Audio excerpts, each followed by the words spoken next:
You think you're better than me? Prove it. Right now, in front of everyone. Captain Ryan Mitchell's voice cracked like a whip across the briefing room. He shoved his chair back so hard it crashed against the wall behind him. Every head snapped toward him, then every head turned slowly, carefully toward the back corner. Major Olivia Carter didn't move, didn't flinch, didn't even look up immediately. She just finished writing the words she was already writing, set her pen down, then raised her eyes to meet his steady, unbothered the way a mountain looks at weather passing through. Tomorrow, she said quietly, 0600, 2 aircraft. She paused. Don't be late.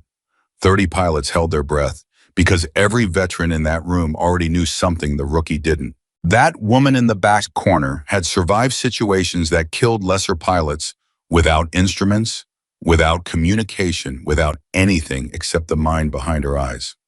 NATO didn't call her ghost for nothing. Subscribe right now and drop your city in the comments. I want to see how far this story reaches. Stay until the end. You won't regret it. There is a specific kind of silence that falls over a room when someone has just made a mistake they don't yet know they've made. It's not the silence of shock. It's not the silence of confusion.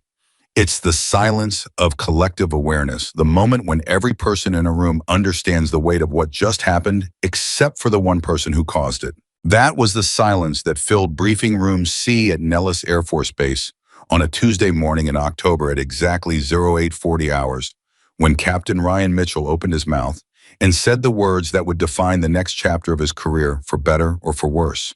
But to understand why that moment mattered, you have to understand who Ryan Mitchell was before he walked into that room. Ryan Mitchell grew up in Columbus, Ohio, in a household where ambition wasn't just encouraged, it was expected. His father was a commercial airline pilot. His grandfather had flown reconnaissance missions during Vietnam.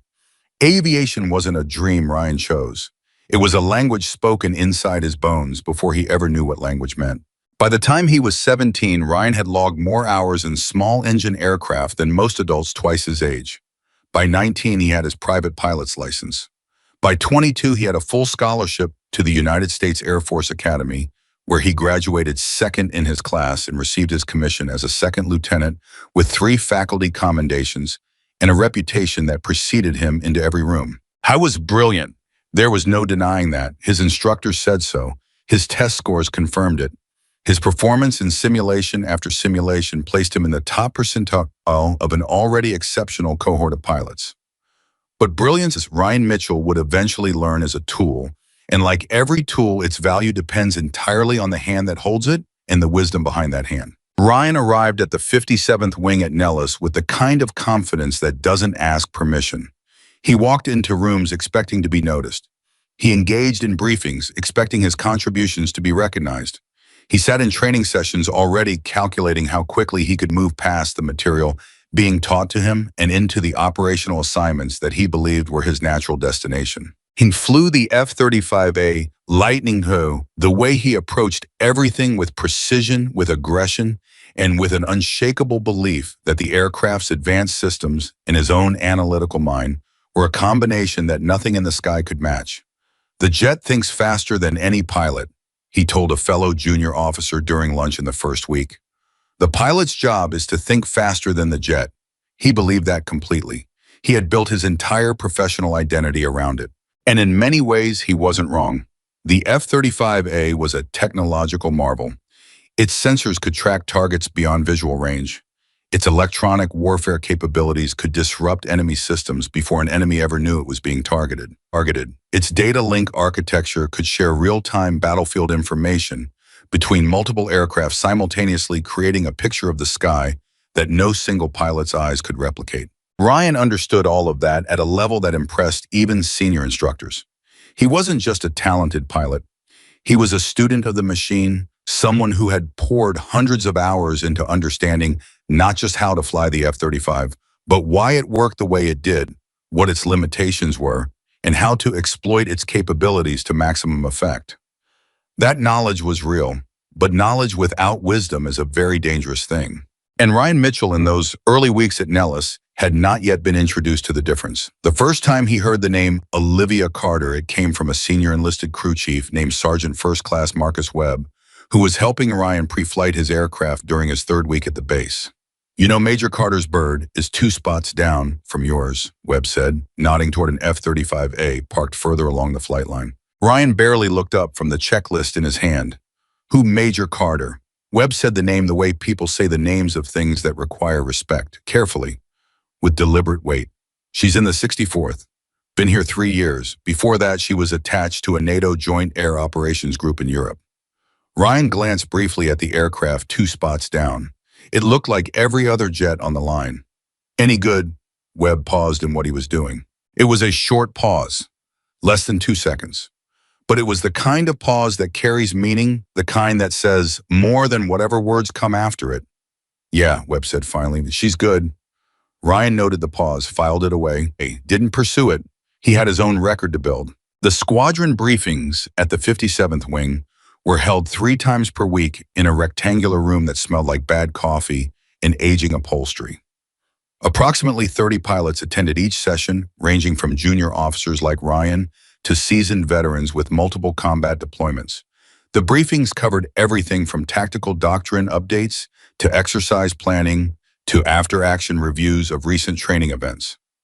Ryan noticed Major Carter at his second briefing. She was sitting in the last row against the back wall in the seat closest to the door. Not because she had arrived late, he checked, but because that appeared to be her permanent position. She sat with one arm resting on the table, a notepad in front of her, a pen moving occasionally but not constantly. She didn't speak during the first briefing he attended. She didn't speak during the second. On the third, she asked a single question quietly without raising her hand, just speaking when there was a natural pause in the discussion. The question was about sensor fusion degradation under specific electronic warfare conditions, and it was technical enough that it took the briefing officer a full 30 seconds to formulate a coherent answer. Ryan filed that away too, but he still didn't think much of her. She was quiet. She was unassuming. She wore no decorations beyond what regulations required during working uniform. She didn't talk about past missions. She didn't reference her experience. She didn't position herself in conversations. She simply existed in the squadron the way certain senior pilots existed, present, observant, unhurried. Ryan found that quality difficult to respect. In his world, earned status meant visible status. If you had done something worth knowing about, you showed it. You wore it. You referenced it when the moment called for it. Humility was fine in principle, but in practice, in a competitive environment where reputation directly influenced assignment and opportunity, silence looked a lot like having nothing to say. He began asking questions about her. The answers he got were frustrating in their vagueness. Solid pilot, said Lieutenant Jake Torres, who had been at Nellis for 2 years. She doesn't talk much, but every time she gets airborne, she's the last one you want to be sharing airspace with as an adversary. Why? Ryan pressed. Torres shrugged. Because you never know where she is. Ryan waited for more. More didn't come. He tried another pilot, then another. The responses were variations on the same theme. Descriptors that acknowledge competence without specifics. References to past performance without details. And always a slight shift in body language when her name came up. A straightening, a cautious choosing of words. It annoyed him. Not because he was threatened by her. He was very clear with himself about that. It annoyed him because he believed in transparency, in measurable performance, in data that could be analyzed and understood. Mystery, in his view, was just another word for information that hadn't been properly examined yet. He decided he needed to examine it himself. The moment came during the Tuesday morning briefing in the 4th week. The briefing officer, a major named Donahue, was walking the squadron through a revised close air support protocol when Ryan raised his hand with a question about sensor priority during dynamic targeting. The exchange went well. Ryan's question was precise. His follow-up was sharp, and Donahue acknowledged it with a nod that Ryan cataloged as meaningful. He was feeling good. And then someone in the front row, Lieutenant Patterson, a pilot Ryan had cultivated as something of an audience, leaned over and said in a voice just above a whisper, "Between you and me, people say Carter's the best tactical pilot on the base. I don't know if I buy it." It was the word buy that did it. Ryan's brain processed it as an opening, an invitation, a moment when the group's uncertainty about something could be resolved by someone with the confidence to force the question into the light. He turned toward the back of the room before his better judgment had any opportunity to intervene. Major Carter. His voice came out clear and even. The briefing paused. Donahue stopped mid-sentence. Every head in the room turned, some toward Ryan, some toward the back wall. Major Olivia Carter looked up from her notepad. She didn't seem startled. She didn't seem offended. Her expression was the expression of someone being addressed, nothing more. "People say you're the best tactical pilot here," Ryan said. "I'd like to see if that reputation is real."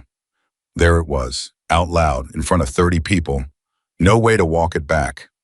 Several things happened in the room in the seconds that followed. Lieutenant Torres, sitting 2 rows from Ryan, visibly closed his eyes. Not dramatically, not theatrically, just the quiet internal gesture of someone who has just witnessed something that cannot be undone. Sergeant Webb, who happened to be standing at the back of the room for an administrative reason, looked at Ryan with the expression of someone watching a person step off a curb without looking. Major Donahue at the front said nothing. He simply stopped. And Major Olivia Carter looked at Captain Ryan Mitchell for a long, unhurried moment. "Are you asking for trainings, Captain?" she said.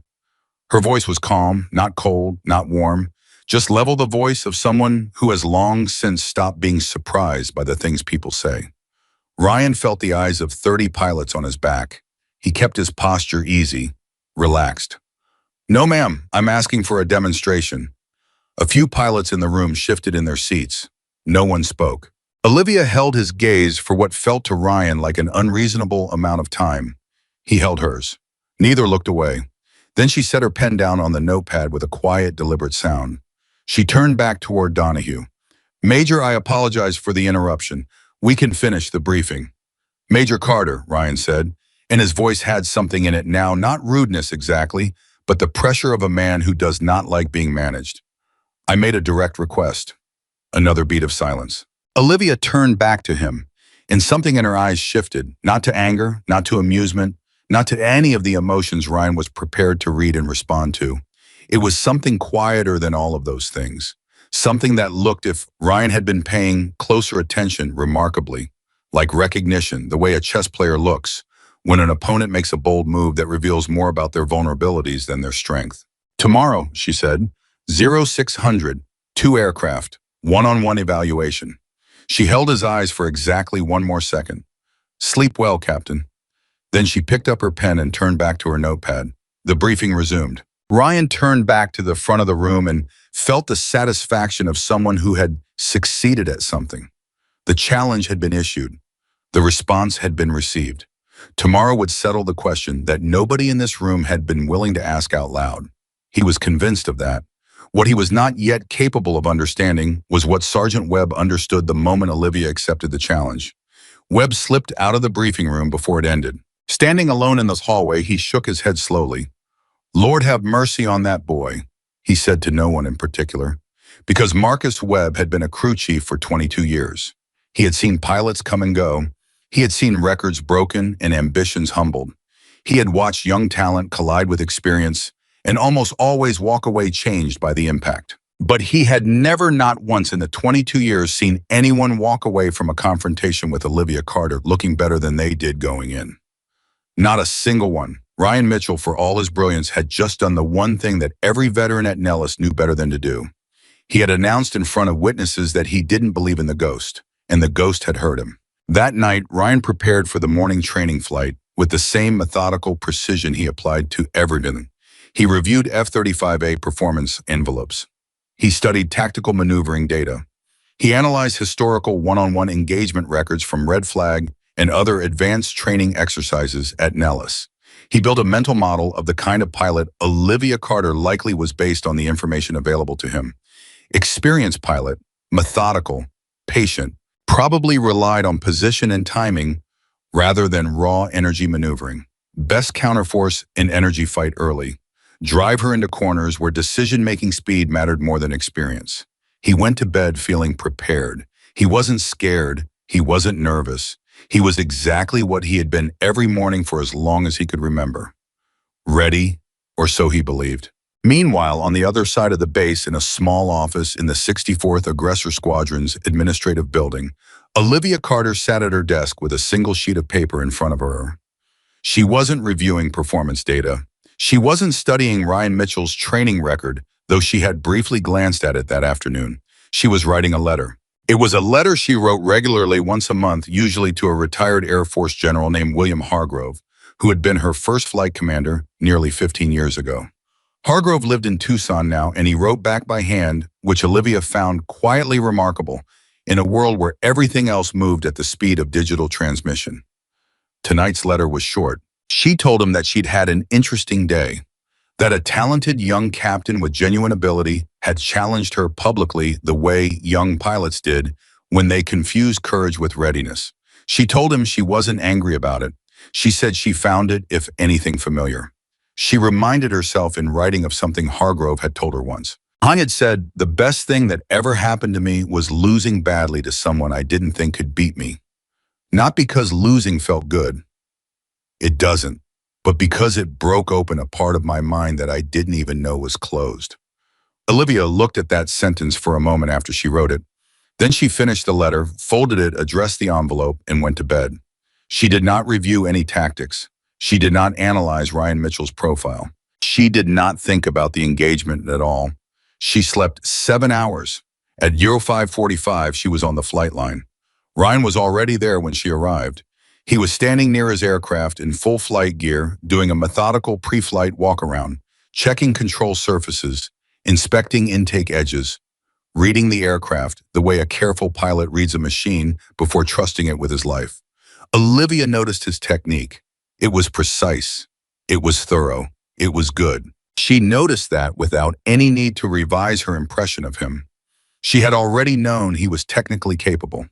The challenge he'd issued wasn't about capability. Challenges like his never were. They were about belief. And belief, Olivia Carter had learned a long time ago, was something no checklist could either confirm or correct. She completed her own pre-flight in silence. Ryan watched her from across the ramp. "Ready?" he called over. She pulled her helmet bag off her shoulder and looked across at him. "Whenever you are, Captain." And she put her helmet on. The controllers cleared them both for takeoff in sequence. Ryan went first. He rolled down the runway, felt the thrust of the F-135 engine push him back in his seat, and lifted off into an October Nevada sky that was clean and cold and enormous. He climbed to the assigned altitude, checked his systems, verified his data link was functioning, confirmed his sensor picture was clean. Everything was perfect. He keyed his radio. "Viper's ready." A pause, then Olivia's voice came through his headset, even unhurried, the same tone she used on the ground. "Ghost is ready." And the evaluation began. What happened in the following 90 minutes would be discussed by pilots in the 57th Wing for months afterward. Not because the flight was spectacular from the outside. If you had been watching on radar, it would have looked almost ordinary. Two aircraft in a defined operating area, maneuvering in 3 dimensions, engaging under simplified rules of engagement with no live weapons and no external interference. What made it extraordinary was everything that couldn't be seen from the outside. Ryan attacked from the start. He pushed the jet into a high-energy, offensive posture, driving altitude and speed to build the positional dominance that his training said was the foundation of successful air combat.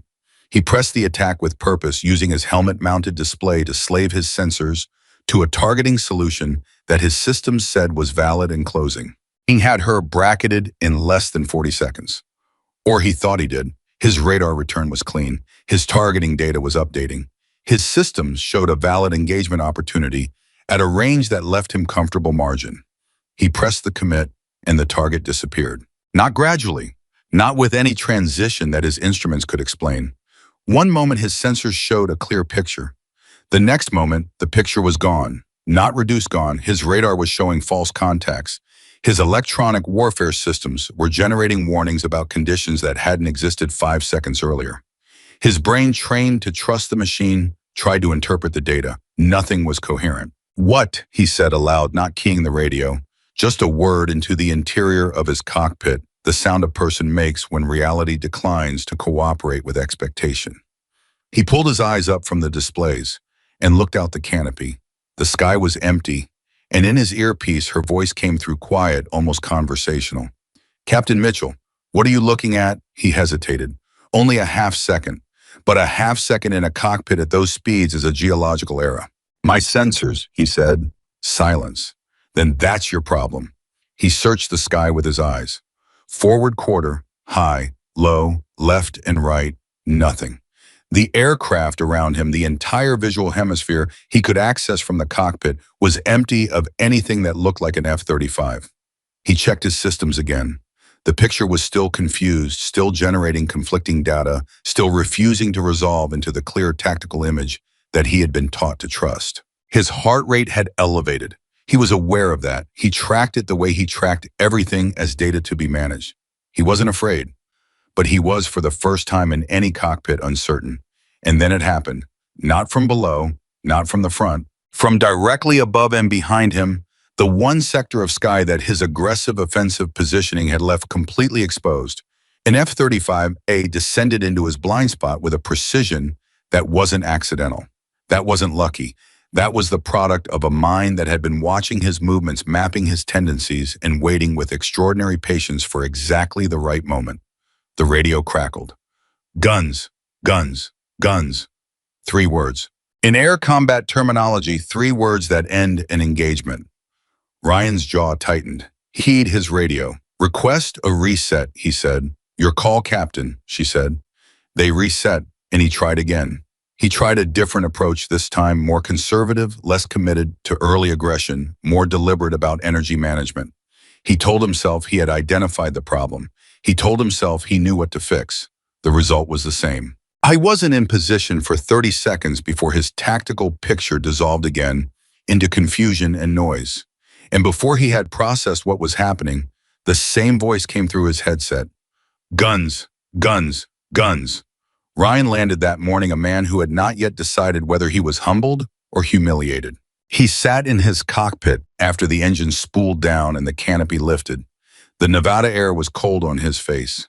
The flight line around him was busy with the ordinary sounds of the morning aircraft systems, ground crew voices, equipment carts. He took his helmet off.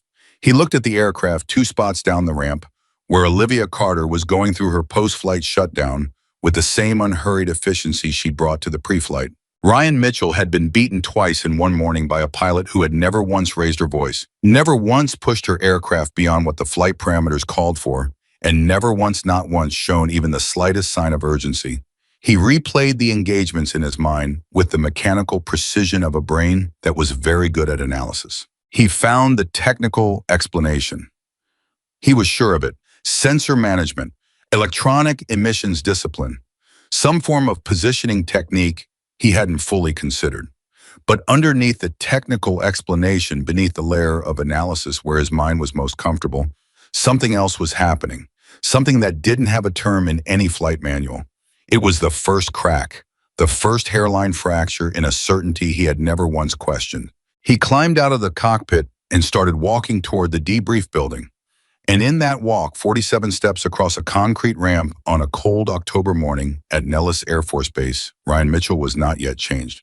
But for the first time in his career, he was open to the possibility that he might need to be.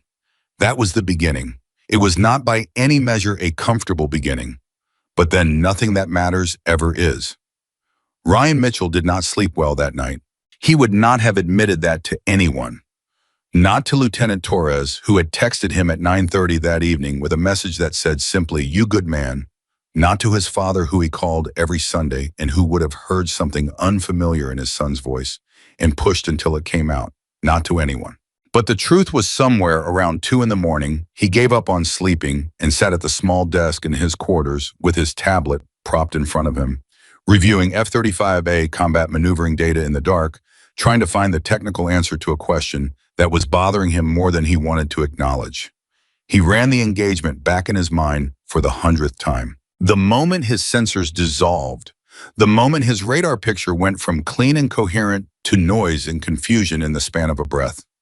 The moment he had pushed his eyes up from the displays and found nothing in the sky around him, nothing visible, nothing trackable, nothing that made sense given what his instruments had been telling him 10 seconds earlier. And then the voice in his ear, quiet, almost patient. "Captain Mitchell, what are you looking at?" He pressed his palms against his eyes and breathed. He told himself it was a technique, a specific, repeatable, learnable technique. Electronic emissions management, probably.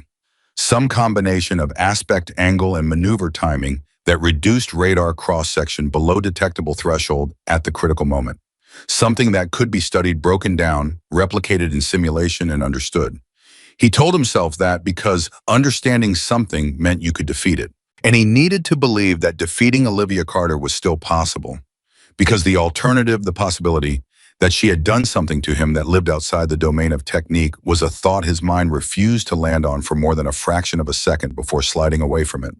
He closed the tablet at 3:15. He lay back on his bunk and stared at the ceiling. And in the dark, in the quiet of that small room, a single question surfaced from somewhere underneath all the technical analysis and all the professional certainty and all the armor of accumulated achievement that he wore everywhere he went. The question was this: what if I am not as ready as I believe I am? He pushed it down. He pushed it down hard. And eventually, somewhere close to 4 in the morning, he slept. I was back on the flight line at 5:45, 20 minutes before he needed to be, because he had decided that arriving before Olivia Carter this morning mattered. He told himself it was about professionalism, about discipline, about demonstrating to himself and to anyone watching that what had happened yesterday was a data point, not a verdict. But she was already there. Of course she was. She was standing at her aircraft with a cup of coffee in one hand and a technical order in the other, talking to her crew chief in a low, easy voice about something related to the aircraft's electronic warfare suite. She noticed Ryan arrive the way she noticed everything, without reacting, without adjusting, without acknowledging that his presence changed anything in her morning. That Ryan was beginning to discover was one of the most disorienting things about her. I was accustomed to being noticed, accustomed to his arrival in a space shifting something, the direction of attention, the energy of a conversation, the subtle social gravity that confident people carry without being aware of it. He had walked into rooms his entire adult life and felt that shift happen automatically. Olivia Carter didn't shift. Carter. He finished his pre-flight and stood by his aircraft for a moment, watching her complete her walk around without any appearance of hurry. She checked each surface with the focus of someone who genuinely cared what she found, not someone performing a procedure for an audience. "Major Carter," he called across the ramp. His voice came out steady. He was proud of that. She looked up. "Captain? I want to try something different today," he said. "That's generally a good sign," she said, and went back to her walk around. Ryan blinked. He had expected more. A response that engaged with what he'd said. An acknowledgement that his willingness to adjust his approach was meaningful. Something. Instead, she just kept walking around the jet, checking surfaces, doing her job. He put his helmet on. The morning's first engagement lasted 4 minutes and 17 seconds. Ryan had decided overnight to abandon the aggressive energy, forward attack posture that had failed him twice the day before. He was going to be patient. He was going to build his positional picture, carefully avoid committing to an attack geometry until his sensors gave him a clean, stable solution, and wait for an opportunity rather than forcing one. It was a good plan. It was the right instinct. And for the first 3 minutes, it seemed to be working. His radar was painting a solid contact. His targeting solution was developing. He was holding discipline, not rushing, letting the geometry evolve the way the training manual said it should. Then the contact shifted. Not disappeared, shifted. Moved in a direction that the physics of the situation didn't immediately explain. His targeting solution broke. He adjusted. The contact shifted again. He adjusted again. He was chasing. He realized it 20 seconds after it started. He was chasing a contact that was leading him deliberately, precisely away from a defensive position and into an orientation that exposed the exact corner of his aircraft's performance envelope where he was most vulnerable. He pulled back, broke the chase, tried to reset his geometry, and heard her voice. "There you go," she said, not into the tactical radio, into the inner flight frequency they were both monitoring, conversationally, like a coach watching a student figure something out. "What?" he said. "You caught yourself," she said, 3 seconds earlier than yesterday. Ryan's jaw tightened. "I'm not interested in being graded." "You're not being graded," she said. "You're being watched. There's a difference." I didn't have time to think about that because his radar picture was changing again, and he had about a second and a half to decide what to do about it before the tactical situation moved past his decision cycle. He made a choice. It was a reasonable choice, a defensible choice, a choice that any competent pilot looking at the same data would have considered valid. It was also exactly the wrong choice. He knew it was wrong approximately 2 seconds after he committed to it, when the geometry of what followed made the error immediately obvious. His nose was pointed at a position in space that Olivia Carter was no longer occupying, and she had used the half-second of his commitment to move to a position from which the outcome was already determined. Guns, guns, guns. He closed his eyes behind his visor for just a moment. Reset, he said flatly. Your call, she said. They reset. And this time something was different, not in the engagement that went the same way, not in the outcome that was the same, but in Ryan himself, something had shifted between the third engagement and the fourth. Something small but significant. He stopped somewhere in the middle of the fourth engagement, trying to win. It happened almost without his awareness. His mind, exhausted from 2 days of trying to force the situation into a shape that would produce the result he needed, simply stopped forcing. And in the half-second vacuum that followed, he looked at what was actually in front of him instead of what he needed to be in front of him. And he saw something. He saw that she was always one decision ahead of him. Not one maneuver ahead, not one sensor read ahead, one decision ahead. She was not reacting to what he was doing. She was operating in a framework that accounted for what he was going to do before he did it, and she was already positioned for the consequence of his choice before his choice was fully made. That recognition lasted about 3 seconds. Then instinct took over, and he was back to trying to win. The engagement ended the same way. But those 3 seconds changed something. They landed after 6 engagements. Same result each time. Ryan taxied back to the ramp, feeling something he hadn't felt in a cockpit since his first solo flight, the specific, humbling sensation of being completely outmatched by someone who was not trying to humiliate you. He sat in the cockpit after shutdown for longer than usual. His crew chief, a young airman named Kelsey, climbed the ladder to help him with his harness and didn't say anything about Ryan's expression. She was new enough to be uncertain what she was reading there, but old enough to know that a pilot who needed to sit for a minute needed to sit for a minute. Good flight, sir, she asked. Ryan looked at her. No, he said. Kelsey blinked. She had never heard a pilot answer that question honestly before. Sir. It wasn't a good flight, Ryan said. It was an educational one. There's a difference. He unclipped his oxygen hose and started climbing down. A big one. The debrief that morning happened in a small conference room adjacent to the squadron operations building. Just the two of them, a table, 2 chairs, and a laptop connected to a wall display that was showing the flight data from the morning's engagements. Ryan sat across from Olivia and looked at the data on the screen. Numbers, geometry, timestamps, the clinical language of a flight data recorder translating what had happened in the air into charts and vectors that a grounded mind could process. Olivia navigated to the fourth engagement and let it run on the display without saying anything. Ryan watched his own aircraft symbol moving on the tactical picture. He watched the geometry develop. He watched the moment he had made his decision, the wrong decision, and he watched in the dispassionate language of data exactly how that decision had been used against him. There, he said, pointing at the screen. That's where I lost it. Tell me what you see, she said. He leaned forward. I committed to an attack angle that gave you a predictable energy state. You already knew what I was going to do from the moment I set up the intercept geometry. You let me develop the solution because having a solution in hand made me less likely to change my approach. Silence.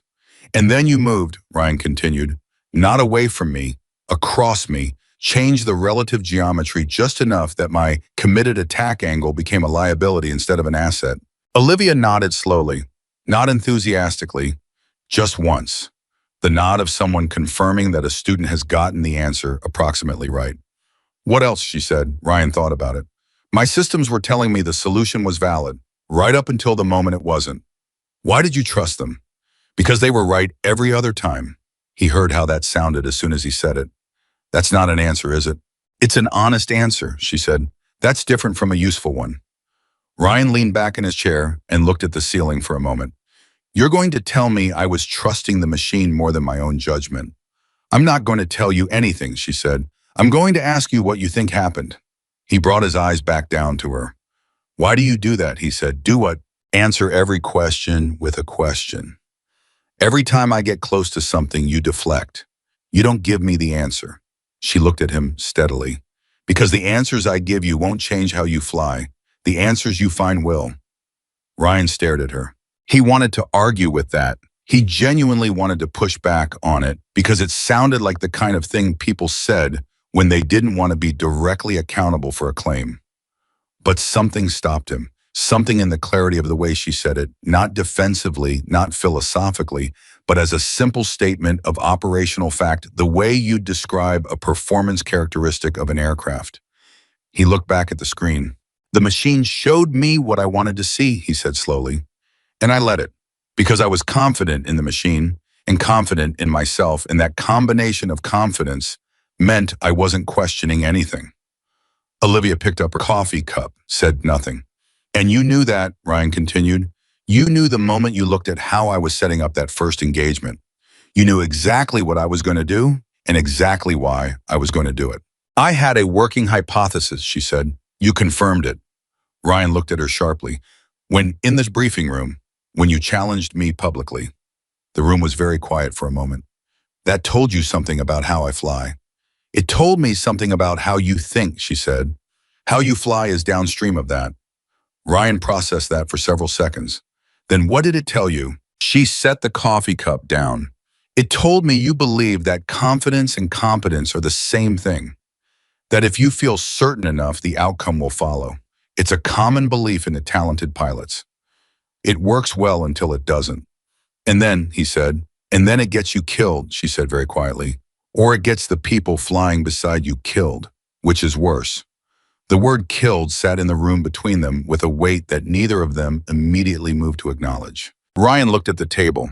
He thought about the answer he wanted to give, which was defensive and technical, and designed to redirect the conversation toward ground where he felt more capable. He thought about the answer he was supposed to give, which was the one that showed he had learned something and was adjusting accordingly. And then he thought about the honest answer. I've never failed at anything in a cockpit before, he said. Not in training, not in simulation, not in anything that counted. He paused. I didn't know what I would do when I did. I still don't exactly. Olivia looked at him without expression for a long moment. That's the first useful thing you've told me, she said. Ryan looked up. Most pilots, she said carefully, come into this program believing that their training has prepared them for failure. It hasn't. Training prepares you to succeed under controlled conditions. What prepares you for failure is experiencing it, recognizing it, and deciding what kind of pilot you want to be when the tools you depended on stop working.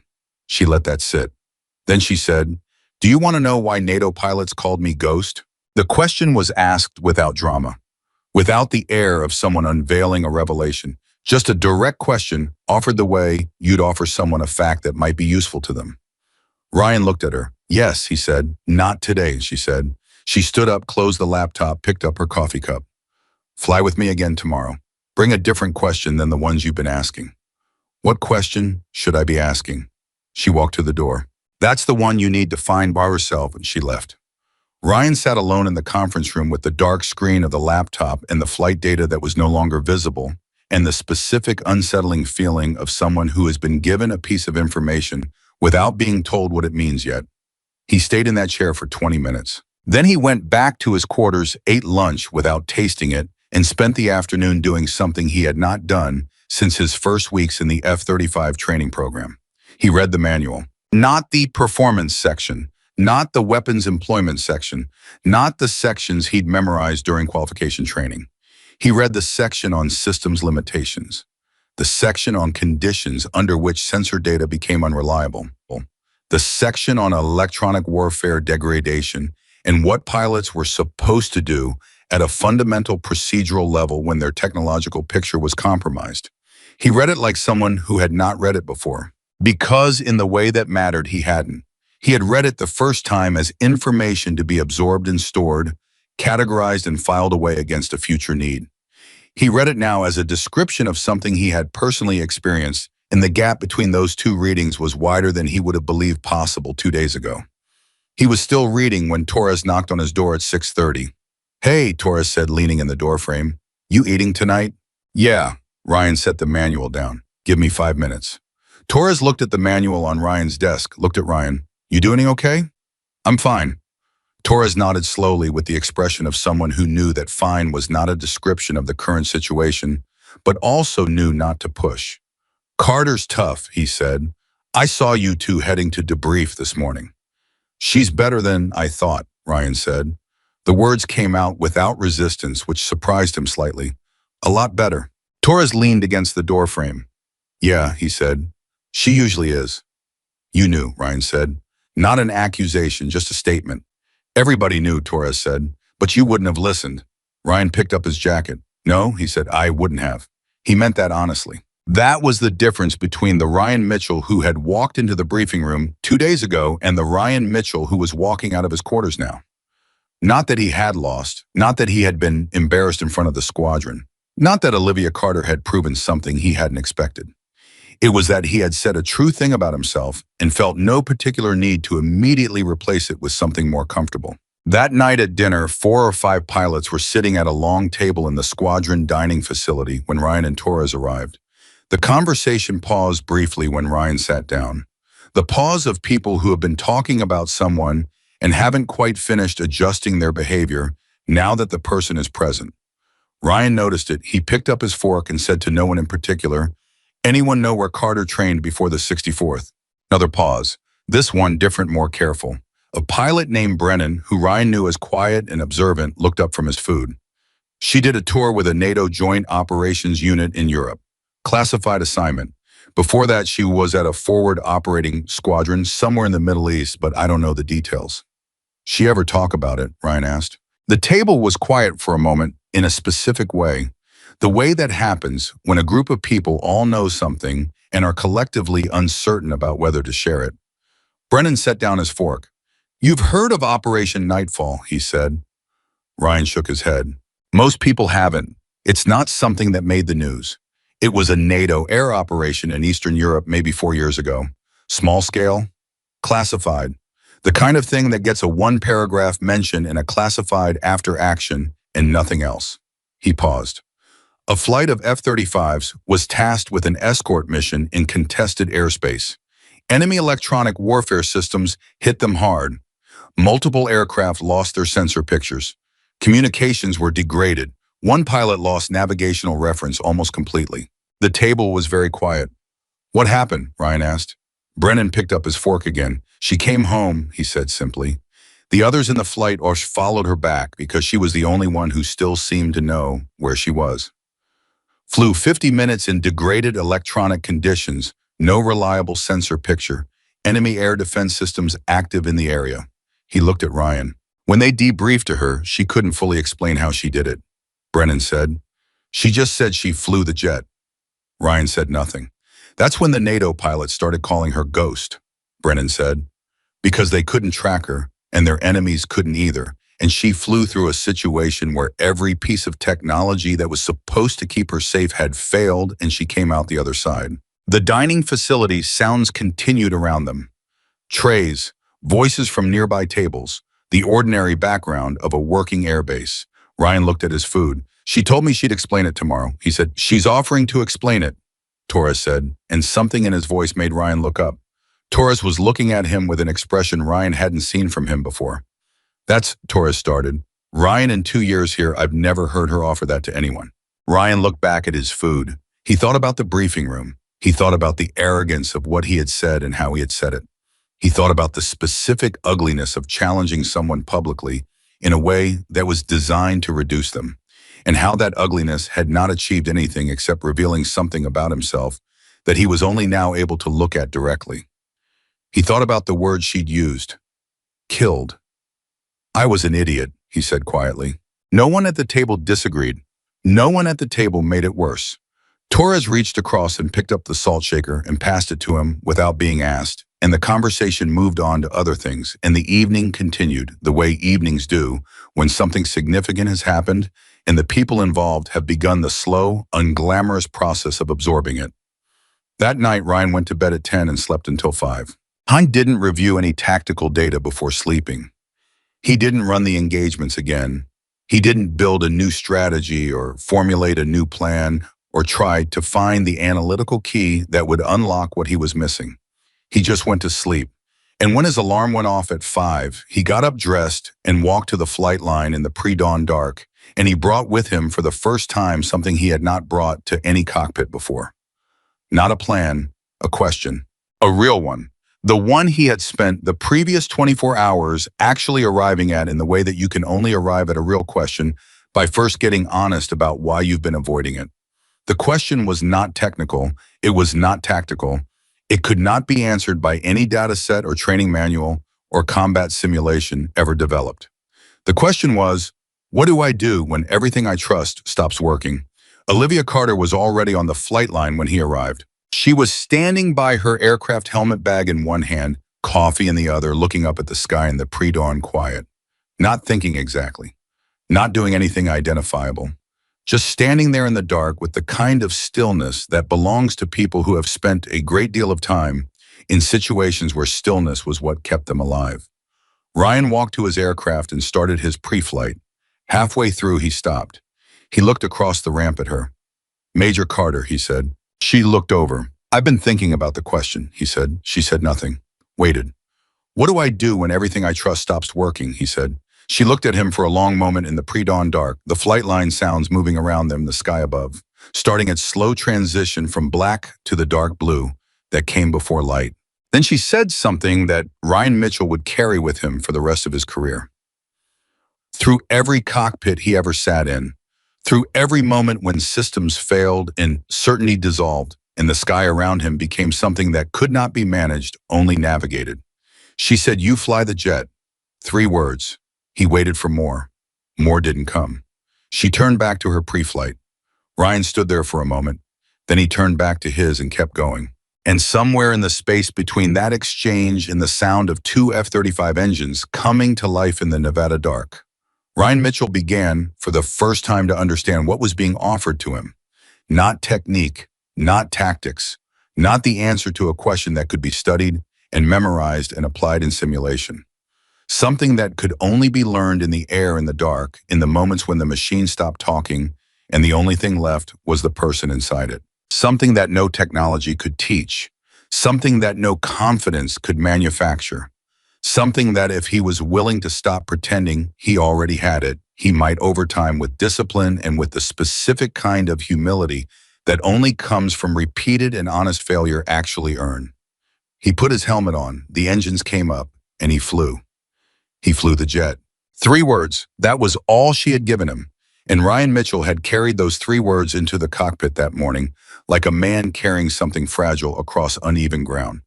Carefully with both hands, not entirely sure what he was holding, but certain enough that it mattered to not drop it. The morning's engagements were different, not better necessarily, not worse. Different in a way that Ryan couldn't immediately quantify but could feel in the way you feel a change in air pressure before weather arrives. Something in the quality of his attention had shifted overnight. He wasn't flying with less data. He wasn't flying with less technical awareness. He was flying with something underneath all of that, something quieter and more fundamental that he didn't have a name for yet. He lost every engagement, but he lost them differently. On the 3rd engagement, he caught himself trusting a sensor return that his instincts were telling him was wrong, and instead of overriding the instinct with the data the way he always had, he paused, half a second, less, just long enough to let the instinct finish its sentence before he responded. The sensor return was wrong. He still lost the engagement, but he lost it 2 seconds later than he would have the day before, and 2 seconds in a fighter cockpit is not nothing. 2 seconds is a decision. 2 seconds is a choice. 2 seconds is the difference between a mistake you see coming and one that simply happens to you. When they landed, Olivia said nothing about it in the debrief. She pulled up the data and walked through the engagements the way she always did, methodically, without judgment, without praise. But at the end, when she was closing the laptop, she stopped. 3rd engagement, she said, timestamp 0742. What were you thinking when you broke off the attack? Ryan looked at the table. My sensors were telling me the contact was valid. My gut was telling me it wasn't. And I listened to my gut, he paused, for about half a second. Half a second longer than yesterday, she said. She closed the laptop. That's enough for today, she said. Ryan looked up. We've only been at it for... That's enough, she said again. And there was something in her voice, not firmness exactly, but finality, that told him the debrief was over, not because she was cutting it short, But because she had decided that the right place to end it was exactly here with those words in that moment before anything else could dilute them. She stood up. Ryan stayed in his chair. Major Carter, he said. She stopped. Last night at dinner, he said, Brennan told me about Operation Nightfall. The room was very quiet. Olivia's posture didn't change. Her expression didn't change. But something in the air of the room changed, a slight, almost imperceptible increase in density, the way atmosphere changes before something significant moves through it. Brennan talks too much, she said. But the way she said it wasn't angry. It was almost affectionate. The way you talk about someone whose particular flaw you have long since made peace with. He said you flew 50 minutes in fully degraded electronic conditions, Ryan said. No reliable sensor picture, active enemy air defense systems. And you brought everyone home. Silence. He said when they debriefed you, you told them you just flew the jet. Another beat of silence, longer this time. Olivia set her laptop bag down on the chair she had just vacated. She sat back down, and Ryan Mitchell understood with the instinct he was only beginning to trust that something was about to happen that didn't happen often. Something she was deciding in real time to allow. What do you want to know, she said. Everything, he said immediately. The corner of her mouth moved, not quite a smile, the precursor to one. That's too big, she said. Ask me a real question. Ryan thought about it. Not long. The real question had been sitting in him since Brennan had said the word killed at the dinner table the night before. Were you scared? He asked. Olivia looked at him for a moment. Yes, she said, one word, unqualified, without the defensive modifications that people add to admissions of fear to make them sound more manageable. Yes, but I controlled it. Yes, but training took over. Yes, but I never let it affect my performance. Just yes. Ryan hadn't expected that. He had expected the controlled, calibrated version. He sat with the simple version for a moment, feeling its weight. Tell me what happened, he said. She was quiet for long enough that he thought she might not answer. Then she set both hands flat on the table, looked at the middle distance, the way people look when they are retrieving something from a long way back, and she began. It was a Tuesday, she said. Early November. The kind of cold in Eastern Europe that gets into the aircraft systems if ground crew isn't careful about preheating. We had 2 F-35s on an escort mission for a reconnaissance asset operating in contested airspace, along a border area I can't name. Standard tasking. We'd done variations of it a dozen times. She paused. The mission went normal for the first 40 minutes. Then our electronic warfare systems started picking up emissions we hadn't been briefed on. New frequencies, sophisticated jamming architecture that our systems weren't immediately categorizing correctly. Enemy, Ryan said. Enemies, she confirmed, but more capable than the intelligence picture had suggested. They had been watching our emission patterns for weeks, apparently. They knew our sensor frequencies. They knew our communication architecture. They had built a jamming solution specifically designed for our aircraft. Ryan felt something move through him. Not fear exactly, something adjacent to it. The recognition of genuine danger in a story being told calmly about a thing that had already happened. How fast did it hit you, he asked. 30 seconds, she said. From first detection of the new emissions to full degradation of our sensor picture was approximately 30 seconds. By the time I understood what was happening, I had no reliable radar, degraded communication, and a navigation picture that was generating errors I couldn't trust. She said this the way a doctor describes a diagnosis, clinically, precisely, with the careful neutrality of someone who has processed the emotional content of this experience somewhere private long ago and is now able to report the facts without being resubmerged by them. What did your wingman do? Ryan asked. Lieutenant Callahan, she said. Good pilot, very good pilot. He did exactly what his training told him to do, which was to follow the procedures for degraded operations and attempt to reestablish contact with ground control. And ground control was jammed. He couldn't reestablish, so he defaulted to his last known navigational reference and tried to maintain formation on me. But you had the same degradation he did, Ryan said.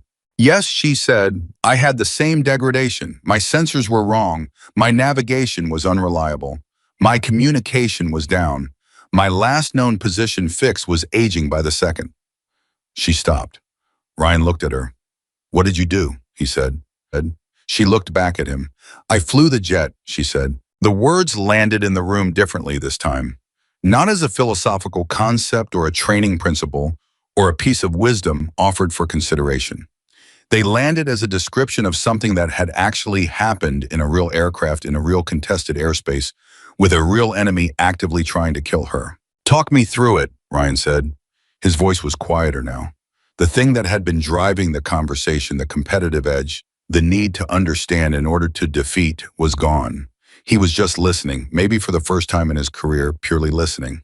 When the systems go down, she said, the instinct for a technology-dependent pilot is to try to recover the systems. You work the problem that's in front of you, which is the failure, instead of the problem that actually matters, which is where you are and where you need to go. You didn't try to recover the systems. I gave it 45 seconds, she said. Standard degraded ops recovery checklist. Nothing came back. So I stopped working the checklist and started flying. How, Ryan said, without navigation, without radar, without communication, how do you know where you are? You know where you were, she said, and you know how long you've been flying since then, and at what heading, and at what airspeed. It's dead reckoning. It's the oldest navigation technique in aviation. It predates every sensor in that jet by about 100 years. Dead reckoning in a combat zone with active air defense systems. Yes, without knowing exactly where the threat systems were. I had a general picture from the pre-mission brief, she said. Good enough to build a routing concept, not precise. Precision wasn't available, so I worked with general. Ryan shook his head slowly, not in disbelief, in the particular kind of awe that arrives when you understand exactly how difficult something was. What about Callahan, he said. You said he was following you. Something shifted in Olivia's face. Almost nothing. A slight tightening around the eyes that lasted less than a second and then was gone. He trusted me, she said. That was the part I carried the longest afterward, not the flying I had done before in difficult conditions. What I carried was the weight of someone else's trust in a moment when I wasn't certain I deserved it. Were you uncertain, Ryan said. She looked at him steadily. I was uncertain about my navigation accuracy.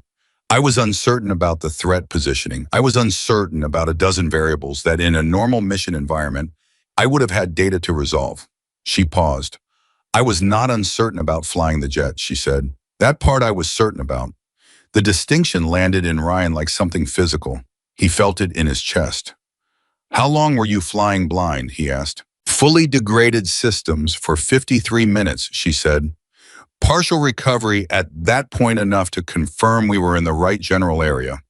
Full recovery approximately 12 minutes after that. 65 minutes, Ryan said. 65 minutes, she confirmed. Ryan thought about 65 minutes in a fighter cockpit with no reliable sensor picture, no communication and enemy, air defense network in the vicinity, and another pilot's life, depending on every decision you made. He tried to hold that reality in his mind and found that it exceeded the capacity of anything he had experienced. When you landed, he said, what did Callahan say? Olivia was quiet for a moment. He didn't say anything for a while, she said. We shut down, we did our post-flight, we walked to the debrief building, and then he stopped walking and just stood there for about 30 seconds. She paused. And then he said, thank you for not dying. Ryan let out a breath. And you said, I said, don't thank me, I flew the same jet you did. She looked at the table for a moment. He told me later that was when he realized the difference wasn't the jet. It was that I trusted myself more than I trusted what the jet was telling me. Is that when NATO gave you the call sign, Ryan asked? Not immediately, she said. The call sign came later from the ground teams who'd been tracking the mission. They lost us on their scopes when the jamming hit. For 65 minutes, we were invisible to their systems. When we reappeared, the senior controller on duty said it was like watching a ghost materialize out of nowhere. She said it without drama, without the performance of someone who has been asked to tell a story they know lands well, just a fact reported accurately. The name stuck, she said simply. Ryan sat with that for a long moment. Then he said quietly, why are you telling me this? She looked at him. Because you asked, she said. People have asked before, he said. Brennan said you never talk about it. Brennan is correct that I don't usually talk about it, she said. But he doesn't know why. Ryan waited. I don't talk about it, she said carefully, because most people who ask want the story.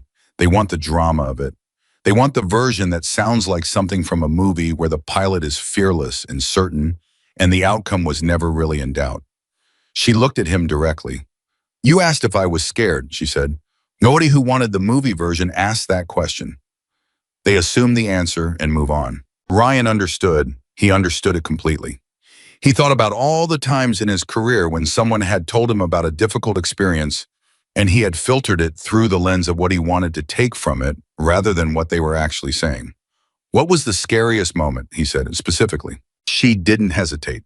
"Minute 22, she said. "I had been navigating by dead reckoning for 22 minutes. My estimated position put me approximately 4 nautical miles from a threat system boundary that I needed to stay outside of. But my position estimate had accumulated error over 22 minutes of calculation without any external reference to correct against." "You didn't know if your math was right," Ryan said. "I knew my math was right," she said. "I didn't know if my inputs were right. There's a difference. You can calculate perfectly from a flawed starting point and arrive at a wrong answer with complete internal consistency. What did you do?" "I made a decision," she said. "I chose to trust my dead reckoning and continue on my planned routing. The alternative was to deviate significantly to increase my margin from the threat system boundary, which would have extended my exposure time in the contested area and increased the cumulative risk. You calculated that staying on course was less dangerous than deviating." "I calculated that it was probably less dangerous," she said, "with incomplete information under time pressure, while simultaneously managing an aircraft, monitoring a wingman, and watching for visual threats because my sensors were down." She paused. "And I could have been wrong," she said. "I was 4 nautical miles from a threat system boundary with a position estimate that might have been off by 2 or 3 miles in any direction.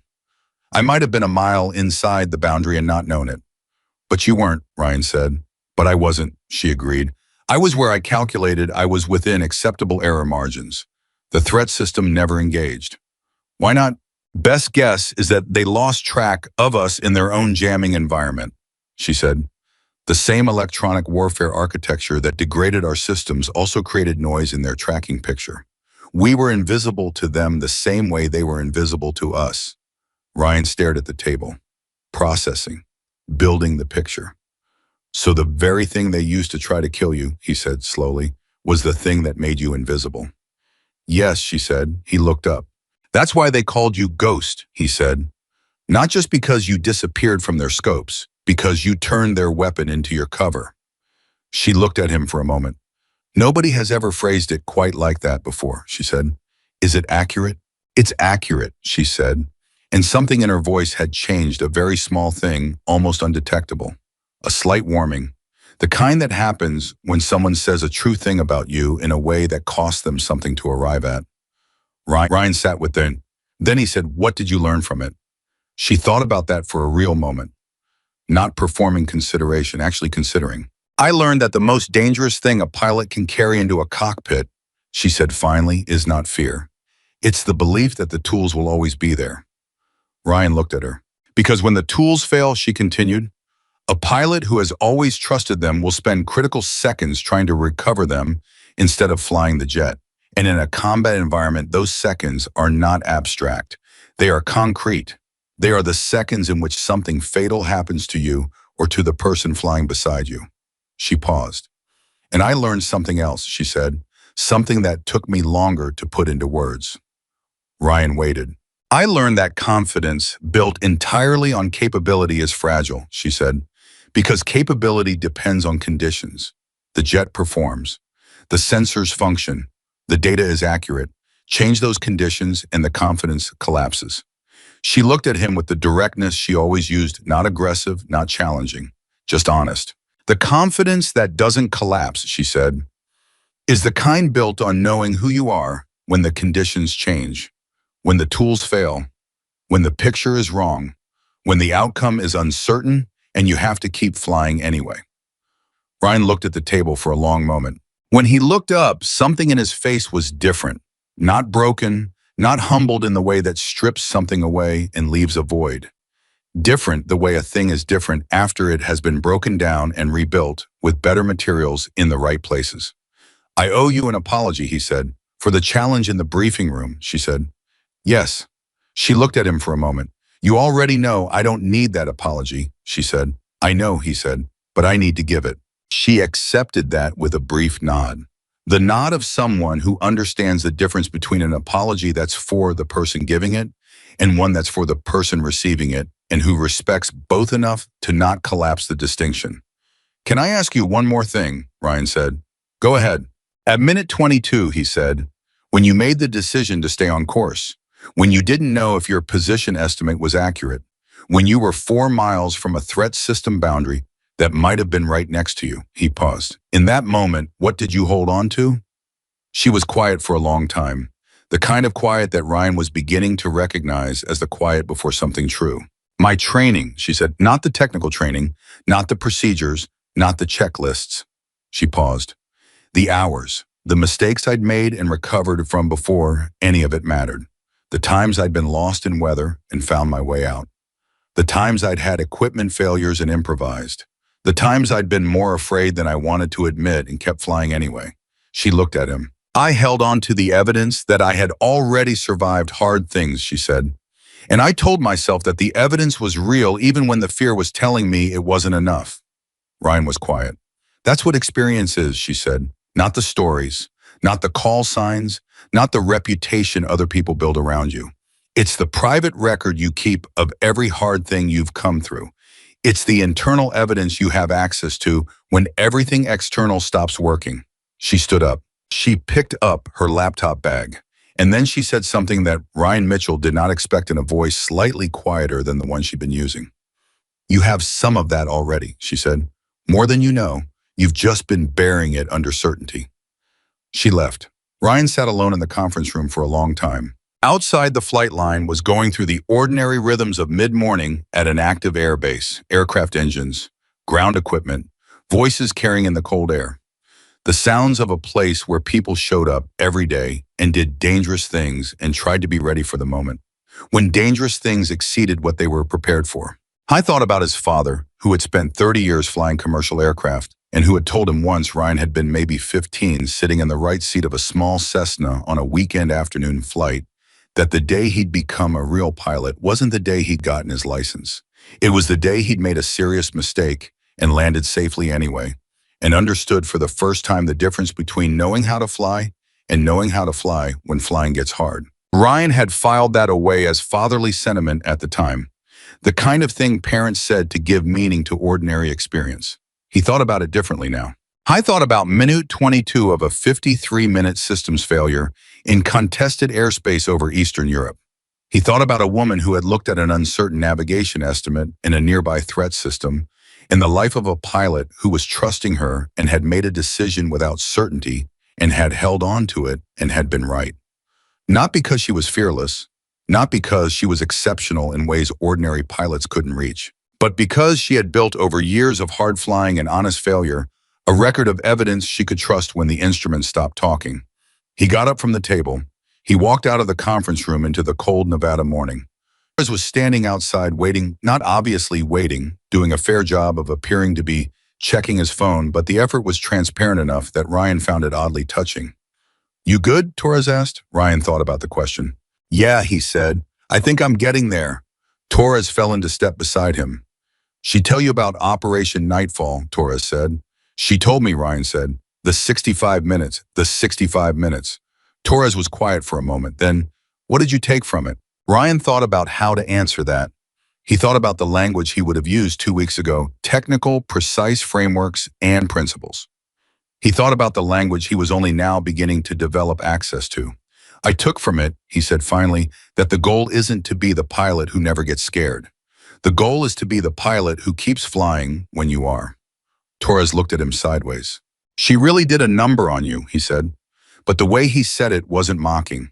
It was the tone of someone watching a thing they'd hoped would happen and hadn't been sure would. Ryan nodded. Yeah, he said, she did. And that afternoon, for the first time since arriving at Nellis, Ryan Mitchell went to the base library and requested access to the unclassified sections of the historical air combat records. He wasn't looking for tactics. I wasn't looking for techniques.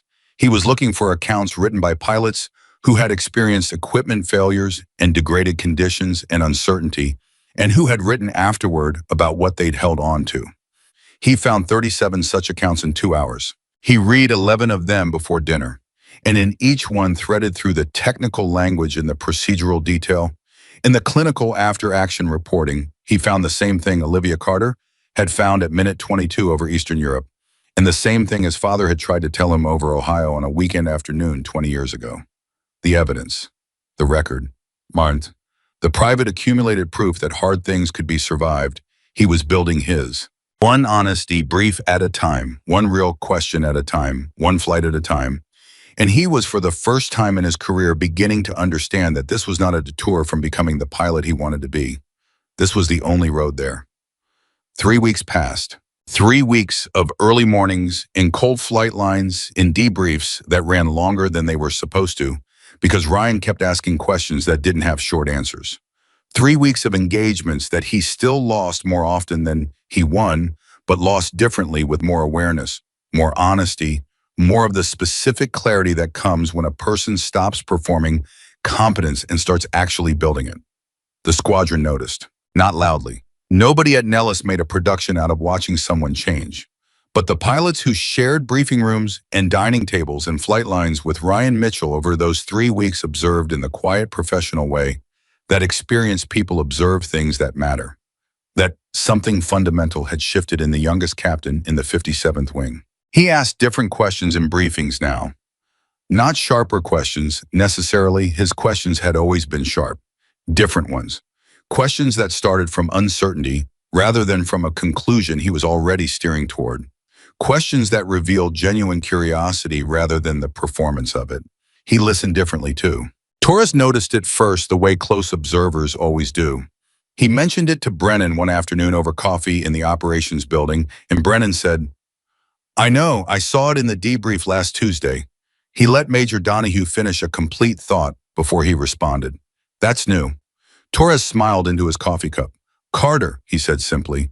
"Carter," Brennan agreed. What neither of them knew, what almost nobody in the squadron knew, was what was happening in the small conference room every morning after Ryan and Olivia landed. Because the debriefs had changed too. They had started as Olivia reviewing Ryan's performance data and asking questions designed to force self-examination. Somewhere around the end of the second week, they had become something harder to categorize. Not mentorship exactly, not friendship, something that occupied the specific territory between professional respect and the kind of honesty that professional respect makes possible. Olivia was teaching him things that weren't in any syllabus, not techniques. Techniques were in manuals. She was teaching him the things that live underneath technique, the foundations that technique is built on, which most pilots never examine. Because examination requires a willingness to find out that the foundation isn't as solid as you believed. She talked about fear in a way no instructor had ever talked to him about it before. Not how to suppress it, not how to manage it, not the approved clinical language about stress inoculation and performance under pressure. She talked about fear as information, as data, as the nervous system's way of flagging that the situation has exceeded the operating parameters of what you've successfully navigated before. "The question isn't whether you're afraid," she told him one morning approximately 2.5 weeks in, when the debrief had moved past the flight data and into territory that both of them had tacitly agreed to stop pretending was purely technical. "The question is whether you're reading the fear correctly, whether you're distinguishing between the fear that's telling you something real and the fear that's just noise from a system that hasn't updated its threat assessment recently." Ryan looked at her. "How do you tell the difference?" "Experience it," she said, "and the willingness to be honest about which one it is, even when the honest answer is uncomfortable." "What if you're wrong?" he said. "What if you read it as noise and it was signal?" She looked at him steadily. "Then you were wrong, and if you survive being wrong, you update your calibration and you fly again.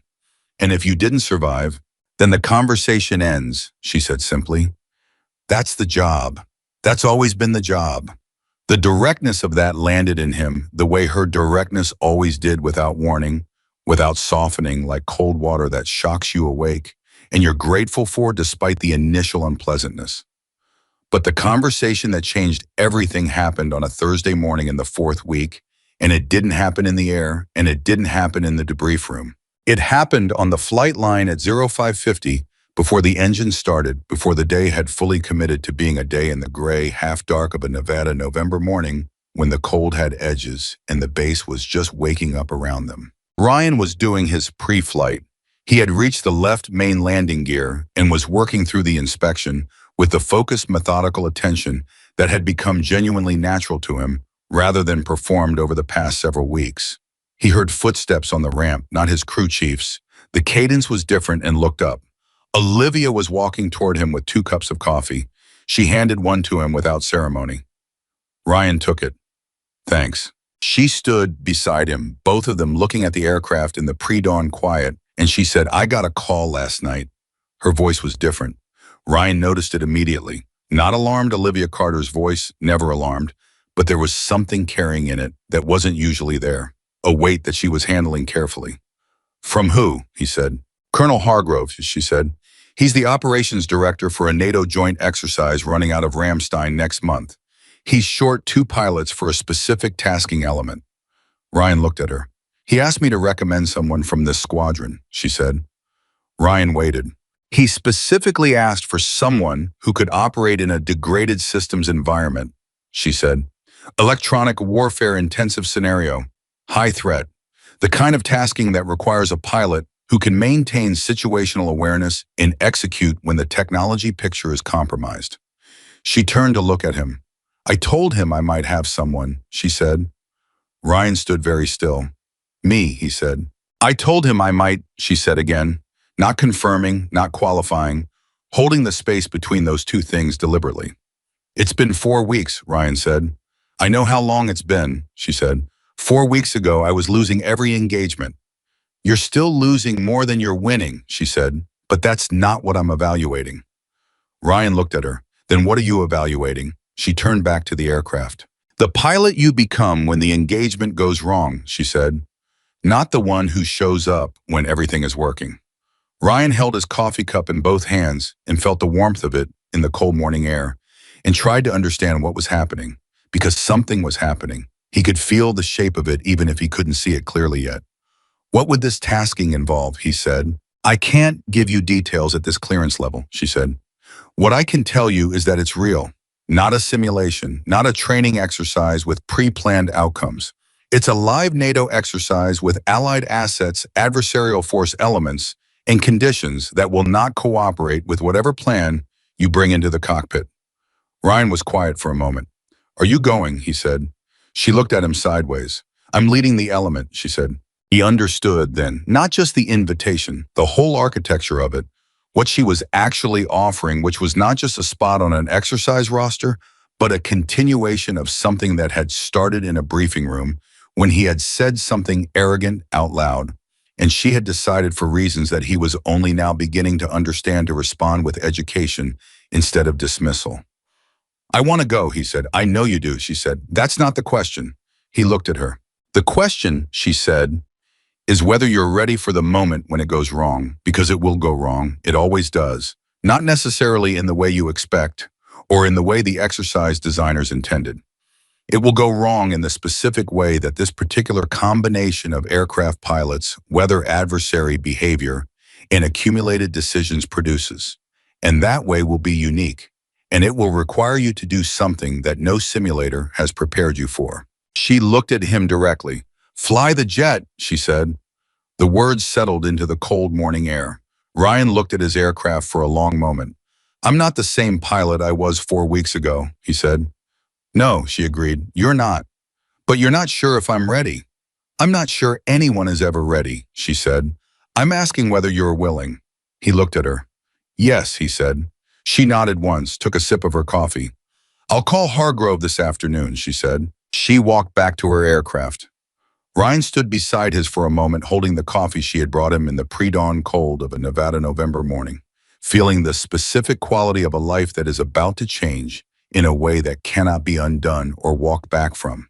It wasn't fear, it was something adjacent to it, something that lived in the same neighborhood but pointed in a different direction. He put the coffee on top of the intake cover, zipped up his flight jacket, and went back to his pre-flight. The call to Ramstein happened that afternoon. Ryan wasn't in the room for it, but Torres told him about it at dinner that night, because Torres somehow always knew things before they were official. a talent he attributed to years of strategic positioning near coffee makers and copy machines. She vouched for you, Torres said. Hargrove pushed back. Apparently your reputation preceded you, not the good version of your reputation. Ryan looked at his tray. What did she say? Torres leaned back. She said, and I'm quoting here because Webb was outside the door and has excellent hearing, she said. The pilot who challenged me 3 weeks ago is not the pilot I'm recommending. The pilot I'm recommending learned something that takes most people years to learn, and he learned it in 3 weeks because he was willing to be wrong. Ryan said nothing for a moment. Then Hargrove accepted. Hargrove accepted, Torres said. You're on the manifest, Ramstein 6 weeks. The table was quiet for a beat. Then Brennan, without looking up from his food, said, don't embarrass us. But the way he said it wasn't pressure. It was the specific warmth of people who are invested in your success. The 6 weeks between that morning on the flight line and the departure for Ramstein were the most intentional 6 weeks of Ryan Mitchell's professional life. On flew every day, not just the scheduled events, the informal slots, the afternoon range time, the early morning hours before the flight line got busy. He flew with Olivia when she was available.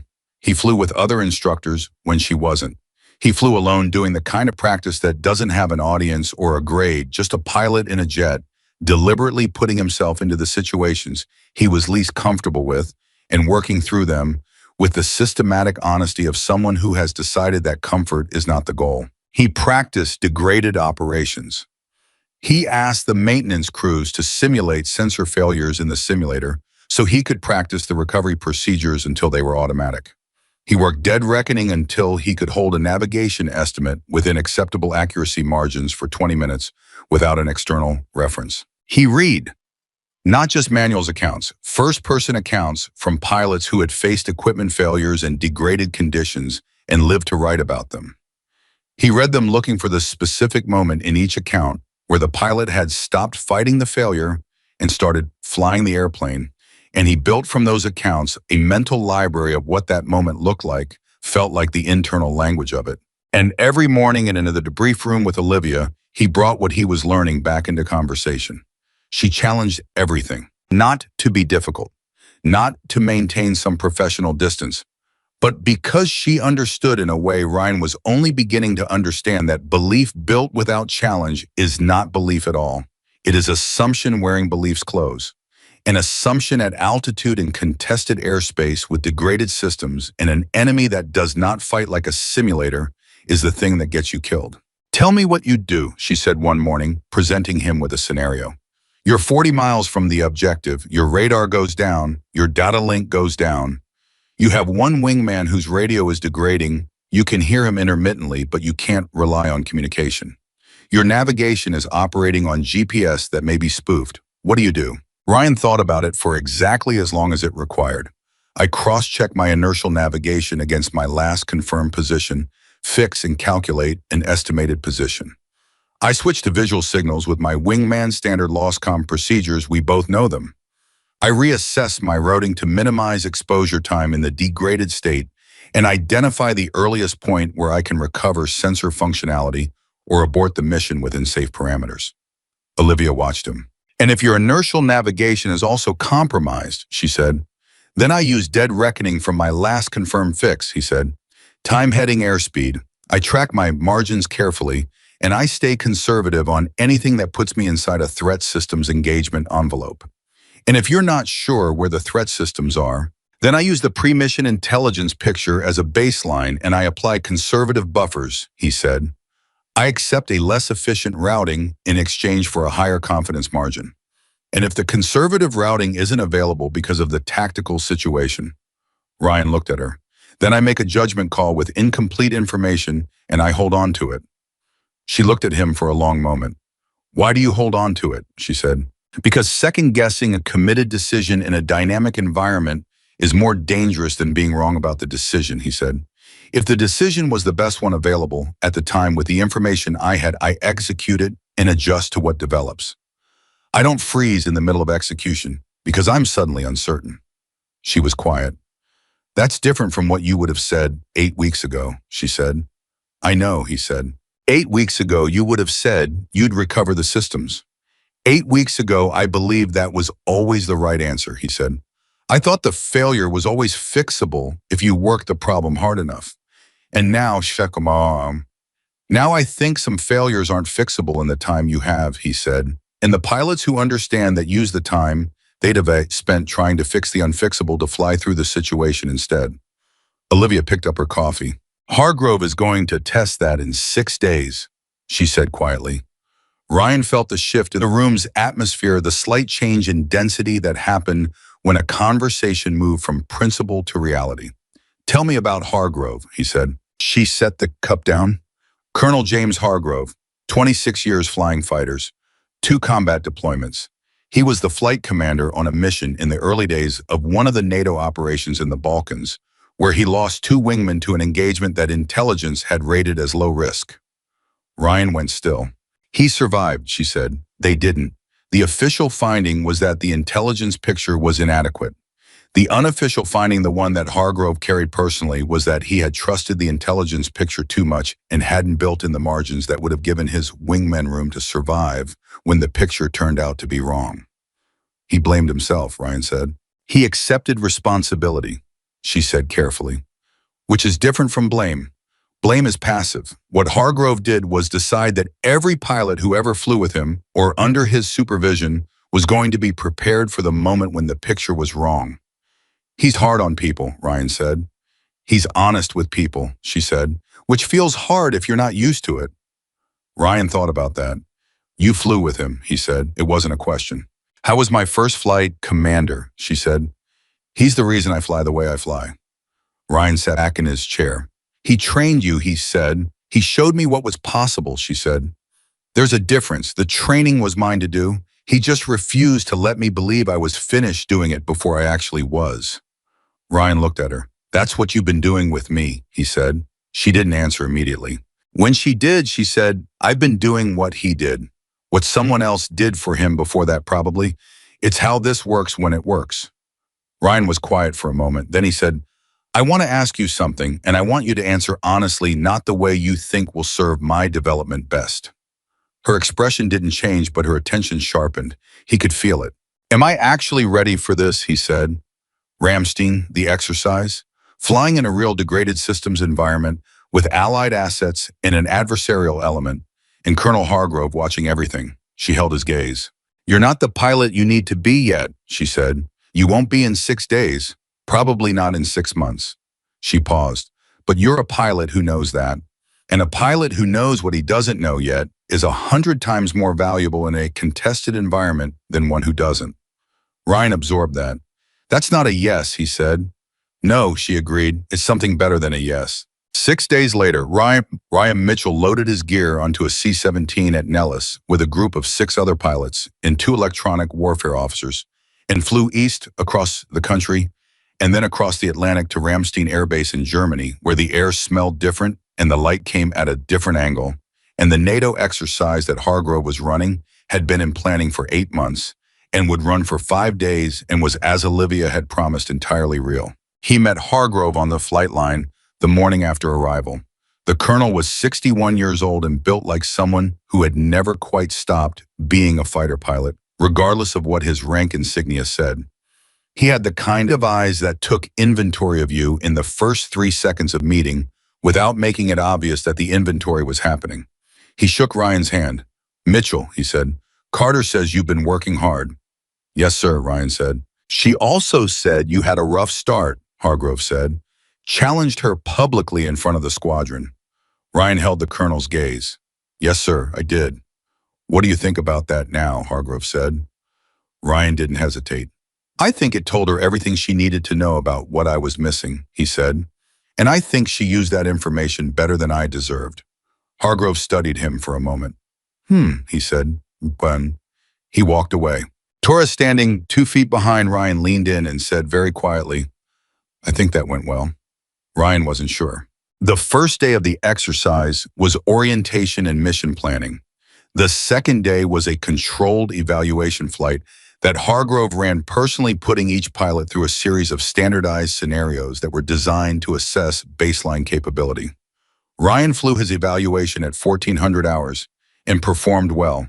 Not brilliantly, not at a level that would make anyone's jaw drop, but solidly, with the specific quality of a pilot who knows what he's doing and knows the edges of what he knows. Hargrove debriefed him at 1600. Your basic air work is excellent, Hargrove said. Your tactical thinking is sound. Your sensor management is competent. He paused. You hesitate, he said. Ryan looked at him. Sir, at decision point, Hargrove said, you hesitate, not long less than a second most of the time. But it's consistent. Every time you reach the moment of commitment, there's a hesitation. Ryan started to respond. Don't tell me why, Hargrove said. I know why. Carter told me about your training evolution. I'm not criticizing the hesitation, I'm telling you. I see it because in the scenario we're running on day 4, that hesitation will either have resolved or it will cost you something. Ryan felt the specificity of that land. Day 4, he said. Full degraded systems scenario, Hargrove said. Electronic warfare environment. I'm not going to tell you more than that. The point is that the surprise is part of it. He closed the debrief folder. Carter vouched for you, he said. I have a high opinion of her judgment. But I also have a high opinion of the truth, which is that judgment can be wrong. So I'm going to watch you on day 4 and see which one is correct. He dismissed Ryan with a nod. Ryan walked out of the debrief room into the cold German afternoon and stopped moving for a moment. His heart was going faster than it had any operational reason to.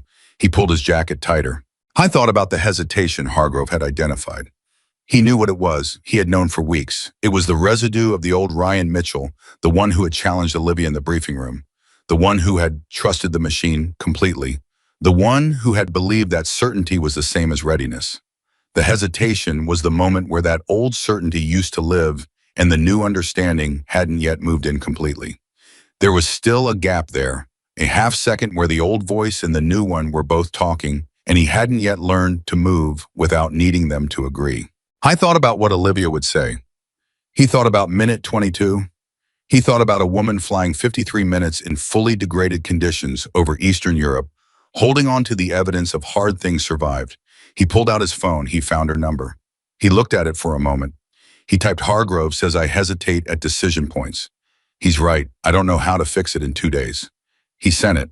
The response came 4 minutes later. It said, you don't fix it. You fly through it. He stared at the phone. Then underneath that, a second message arrived. It said, the hesitation means you're thinking. Thinking is not the problem. Committing after you've thought is the skill. Trust what you know. Then move. Ryan read it twice. He put the phone in his pocket. He walked back to this quarters building in the cold German afternoon, and he thought about trust the way Olivia had meant it. Not the blind trust of someone who hasn't examined what they're trusting. The earned trust of someone who has looked at the evidence, really looked at it honestly without defensiveness, and decided it is sufficient. He thought about the evidence, his evidence. Not Operation Nightfall, not Olivia's 65 minutes. His, the uncomfortable, unglamorous, unclassified record of the past 8 weeks. The engagements he had lost and debriefed honestly. The questions he had asked when asking them cost him something. The moment on the 4th morning when he had caught himself trusting a wrong sensor return and had paused half a second less and listened to what his instincts were saying. 3 seconds earlier than yesterday she had said, it was small, but it was real, and real was enough.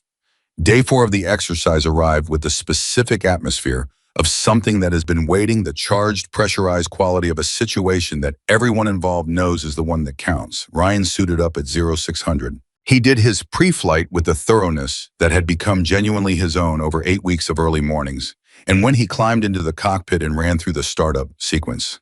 His hands were steady, and his breathing was even, and the thing that lived in his chest was not the absence of fear. It was fear that had been looked at clearly and accepted as the information it was. He keyed his radio. Viper is ready. Across the frequency, 3 other pilots checked in. And then steady and unhurried, and exactly as she always sounded in every cockpit she had ever occupied, Ghost is ready. The exercise launched. For the first 12 minutes, everything worked. His sensors were clean. His tactical picture was clear. His communication with his wingman, a Norwegian pilot named Captain Erik Lund, who had been flying F-35s for 4 years, and who Ryan had spent the previous 2 evenings getting to know over coffee and bad German television, was solid and efficient. Then at minute 13, the electronic warfare environment went active. Ryan felt it before his instruments confirmed it. A slight degradation in his radar picture, not catastrophic, not sudden, but progressive. The kind that a pilot who wasn't paying attention might not notice for another 30 seconds. He noticed it in 8. He keyed the inter-flight frequency. Lund, check your sensor picture. A brief pause. Confirming degradation, Lund said. Radar picture is breaking up. Data link is intermittent. Same Ryan said. Switch to backup navigation. Cross-check your inertial. Switching, Lund said. Ryan worked through the degraded systems recovery checklist with the automatic fluency of someone who has practiced it enough times that the hands know the steps before the mind finishes forming the instruction. Nothing came back. The jamming was thorough. He stopped working the recovery checklist. He started flying the jet. Lund, he said, navigation picture is unreliable.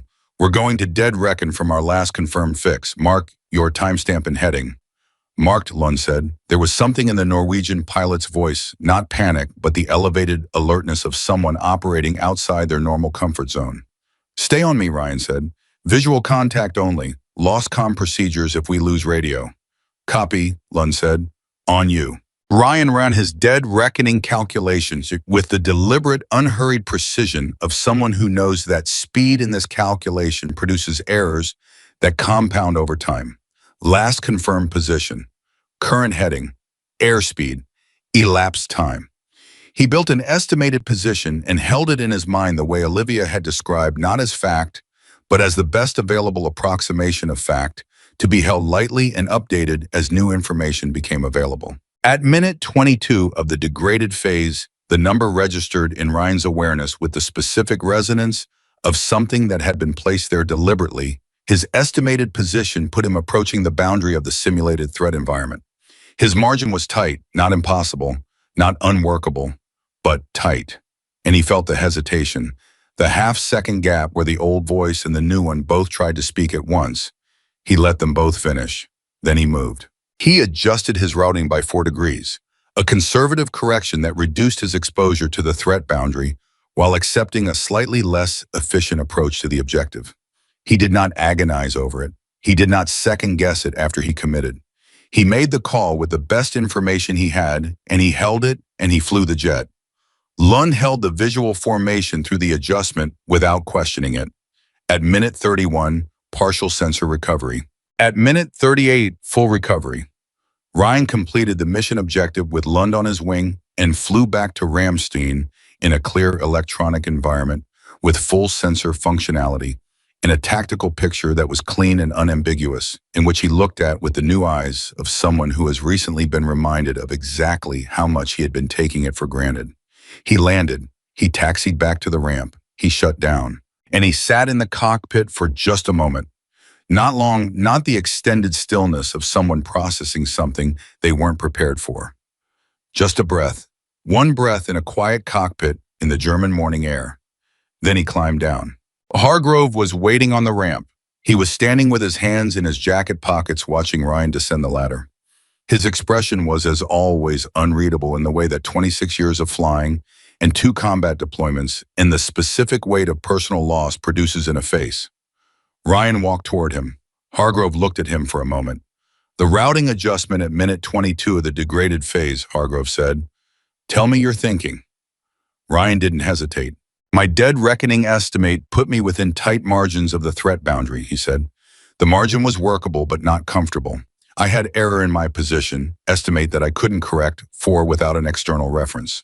I made a conservative routing adjustment to increase my buffer against the possibility that my estimate was off. You accepted a less efficient approach to objective, Hargrove said. Yes, sir. Why? Because the mission requires reaching the objective, Ryan said. Not reaching it optimally. Getting there intact with my wingman matters more than getting there on the shortest line. Hargrove looked at him. The hesitation at decision point was down to less than a quarter second, he said. By my measurement. Ryan held the colonel's gaze. It'll be shorter next time, sir. Hargrove was quiet for a moment.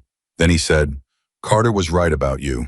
He said it the way people say things that they've been waiting to say until the evidence was sufficient. Not warmly exactly.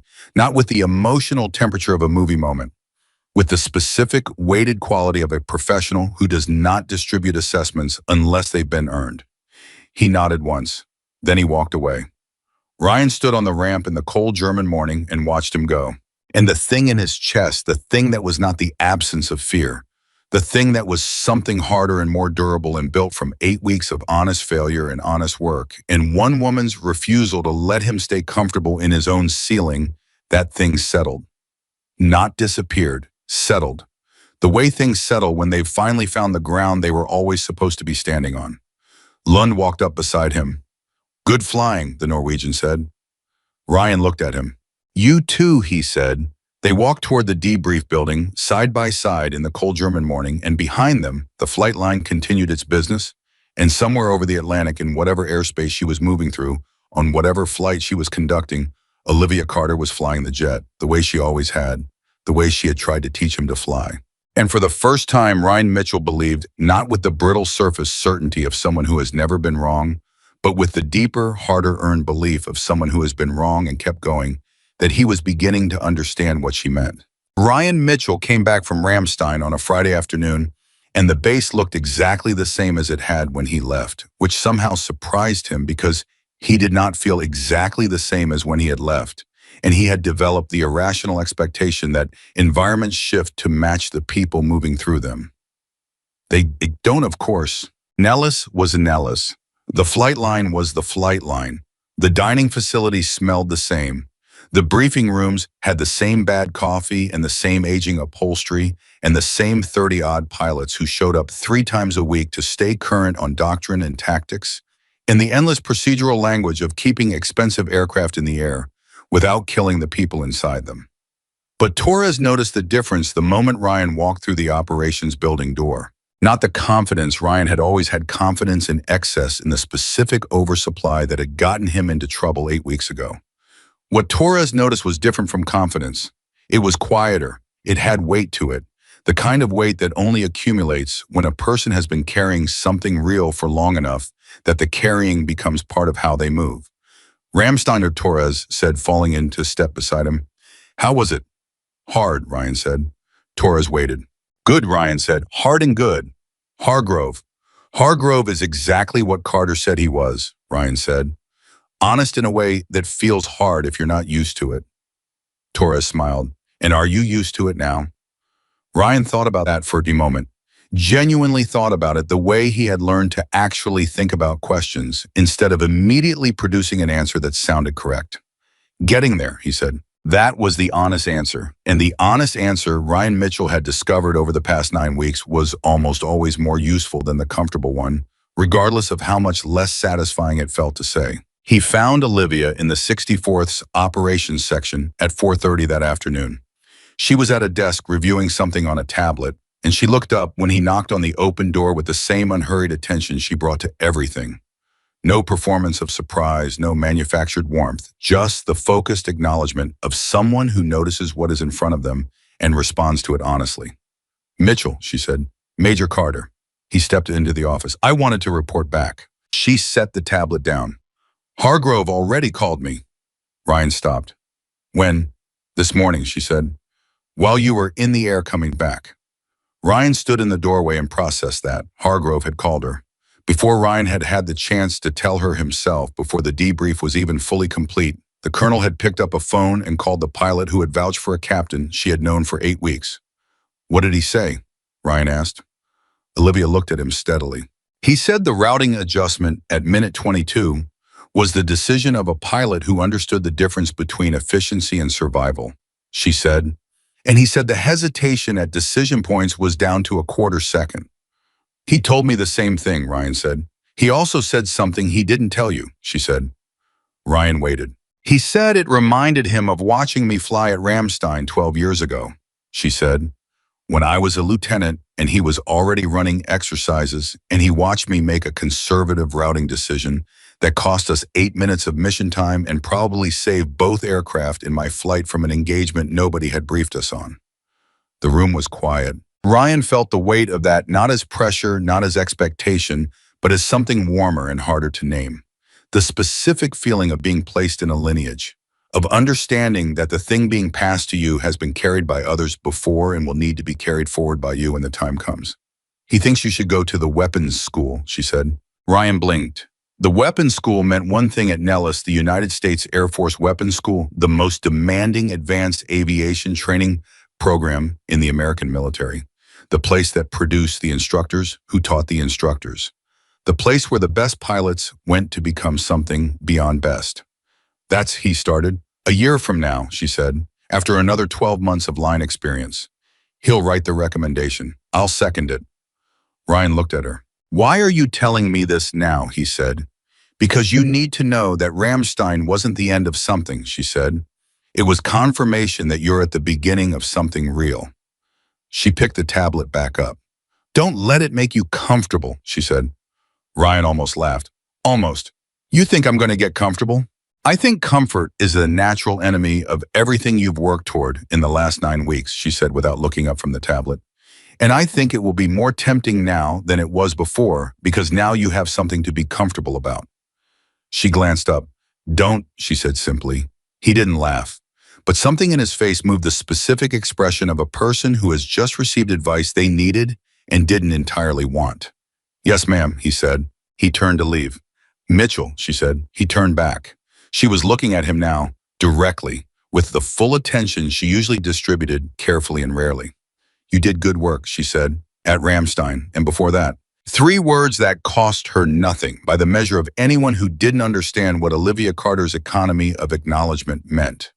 3 words that by any accurate measure of what they actually represented, 9 weeks of watching someone she had every reason to dismiss, choose difficulty over comfort, choose honesty over performance, choose the harder road every single time it was offered, were worth considerably more than they sounded. Ryan held her gaze for a moment. Thank you, he said, for not letting me stay who I was. She looked at him for one more beat, then she went back to the tablet. He walked out of the office into the hallway and stood there for a moment in the ordinary sounds of an airbase afternoon, and he breathed and he let the weight of the past 9 weeks settle into its proper place, not behind him, not above him, but inside him where it would stay. The months that followed moved with the specific momentum of a life that has found its correct direction. Ryan flew. He flew constantly, deliberately, with the focused intentionality of someone who understands that skill. At this level is not a destination, but a practice, something that requires daily attention and honest examination, or it degrades in ways that are invisible until they suddenly aren't. He debriefed himself after every flight. Not just the formal squadron debriefs, those too fully and honestly without the performance of having it together that he'd maintained for the first years of his career. But private debriefs, the kind where the only audience was himself and the only standard was accuracy. He kept a notebook, a physical one because Torres had made a joke about it being old-fashioned and Ryan had decided immediately that he was keeping it. He wrote in it after difficult flights, in difficult decisions, in difficult conversations, not because he was sentimental about the practice, but because writing forced a specificity of observation that thinking alone could avoid. You could think vaguely. Writing demanded that you say exactly what you meant. The notebook accumulated. He flew with different pilots and learned something from each of them, not always what they intended to teach. Sometimes what their weaknesses revealed about gaps in his own awareness that he hadn't recognized yet. He flew with veterans who had combat experience he would never replicate and absorb from them, the specific unperformable quality of people who have made decisions in environments where the cost of the wrong decision was immediate and permanent. He flew with Olivia when their schedules aligned, which was less often than it had been during those intense first weeks, but more meaningful for the scarcity. Their dynamic had changed, not the fundamental relationship, which remained teacher and student in the deepest sense, but the texture of it. She asked harder questions now. She offered less scaffolding. She had begun in the way of good mentors who understand that the goal is independence rather than dependence, to step back far enough that he had to find his own footing. It was harder than having her close. It was the right kind of harder. 6 months after Ramstein, the thing happened that nobody planned and everyone in retrospect should have anticipated. It happened on a Tuesday, early December, a morning that started ordinarily and changed in the specific way that mornings change when the real test arrives without introduction. The 57th Wing had a joint training event with a visiting adversary squadron, a Red Air unit that flew dissimilar aircraft and used aggressive, unpredictable tactics designed to push the Blue Air pilots outside their comfort zones. These events were always valuable and always uncomfortable, which was precisely the point. Ryan was assigned as element lead for a two-ship flight tasked with a specific defensive counter-air objective. His wingman was a pilot named Captain Sarah Voss, who had been at Nellis for 4 months and was technically excellent and tactically solid, and had the specific quality Ryan recognized because he had once had it in excess, and now understood from the inside she trusted her systems completely and had not yet had reason not to.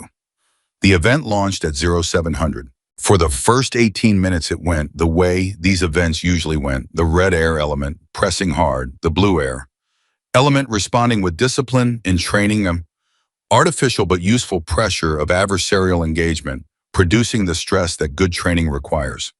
Then at minute 19, 3 things happened in rapid succession. First, Ryan's radar picture began degrading, not from electronic warfare this time, but from an equipment malfunction that produced a symptom he'd never seen before. Not a clean failure, a dirty one. Intermittent data that was sometimes accurate and sometimes not, with no reliable way to know which was which in real time. Second, Voss called on the radio with an edge in her voice that Ryan had learned to recognize as the sound of a pilot whose picture of the world had just stopped cooperating with their expectations. Viper, my targeting system just dropped. Full loss. I have no targeting.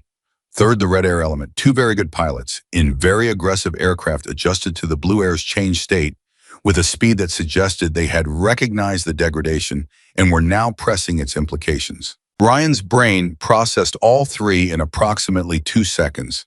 He keyed the radio. Voss, your air work is your targeting. Trust your eyes and your aircraft. Defensive split, execute. A half-second pause. He felt it. He understood it. Execute, Voss, he said again. Steady, not urgent. Steady. Executing, she said. And she did.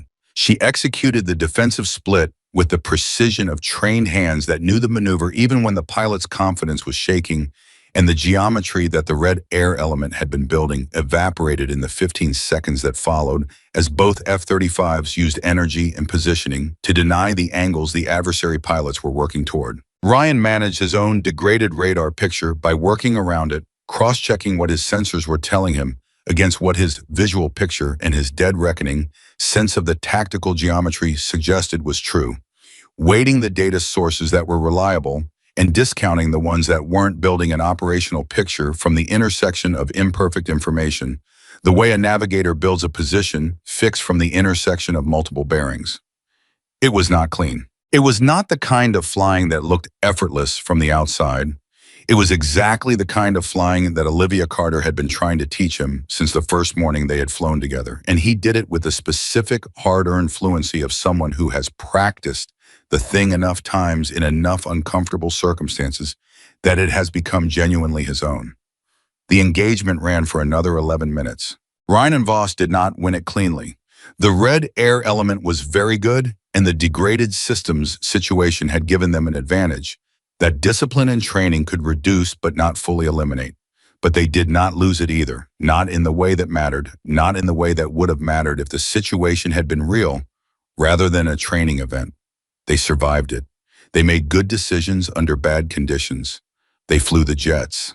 When they landed, the debrief was run by the senior evaluator from the visiting adversary squadron, a lieutenant colonel named Park, who had a reputation for surgical honesty that rivaled Hargrove's. Park walked through the engagement with the methodical precision of someone who has done this 1,000 times and found it genuinely interesting every single time. He talked about Red Air's adjustments when they recognized the Blue Air degradation. He talked about the geometry of the middle phase. He talked about the specific moments where each Blue Air pilot had made decisions and what those decisions revealed. When he got to minute 21 of the engagement, the moment when Ryan had called the defensive split and Voss had executed it, Park stopped. He looked at the data on the screen. Then he looked at Ryan. "Talk me through that call," he said. Ryan straightened slightly in his chair. Not defensively, the straightening of someone who knows exactly what they did and why. "My wingman had lost targeting," Ryan said. The red air element had recognized the degradation and was building an attack geometry that exploited it. If we stayed in the offensive posture we'd been holding, the geometry was going to close against us within approximately 20 seconds. Your own sensors were degraded, Park said. Yes, sir, intermittent and unreliable.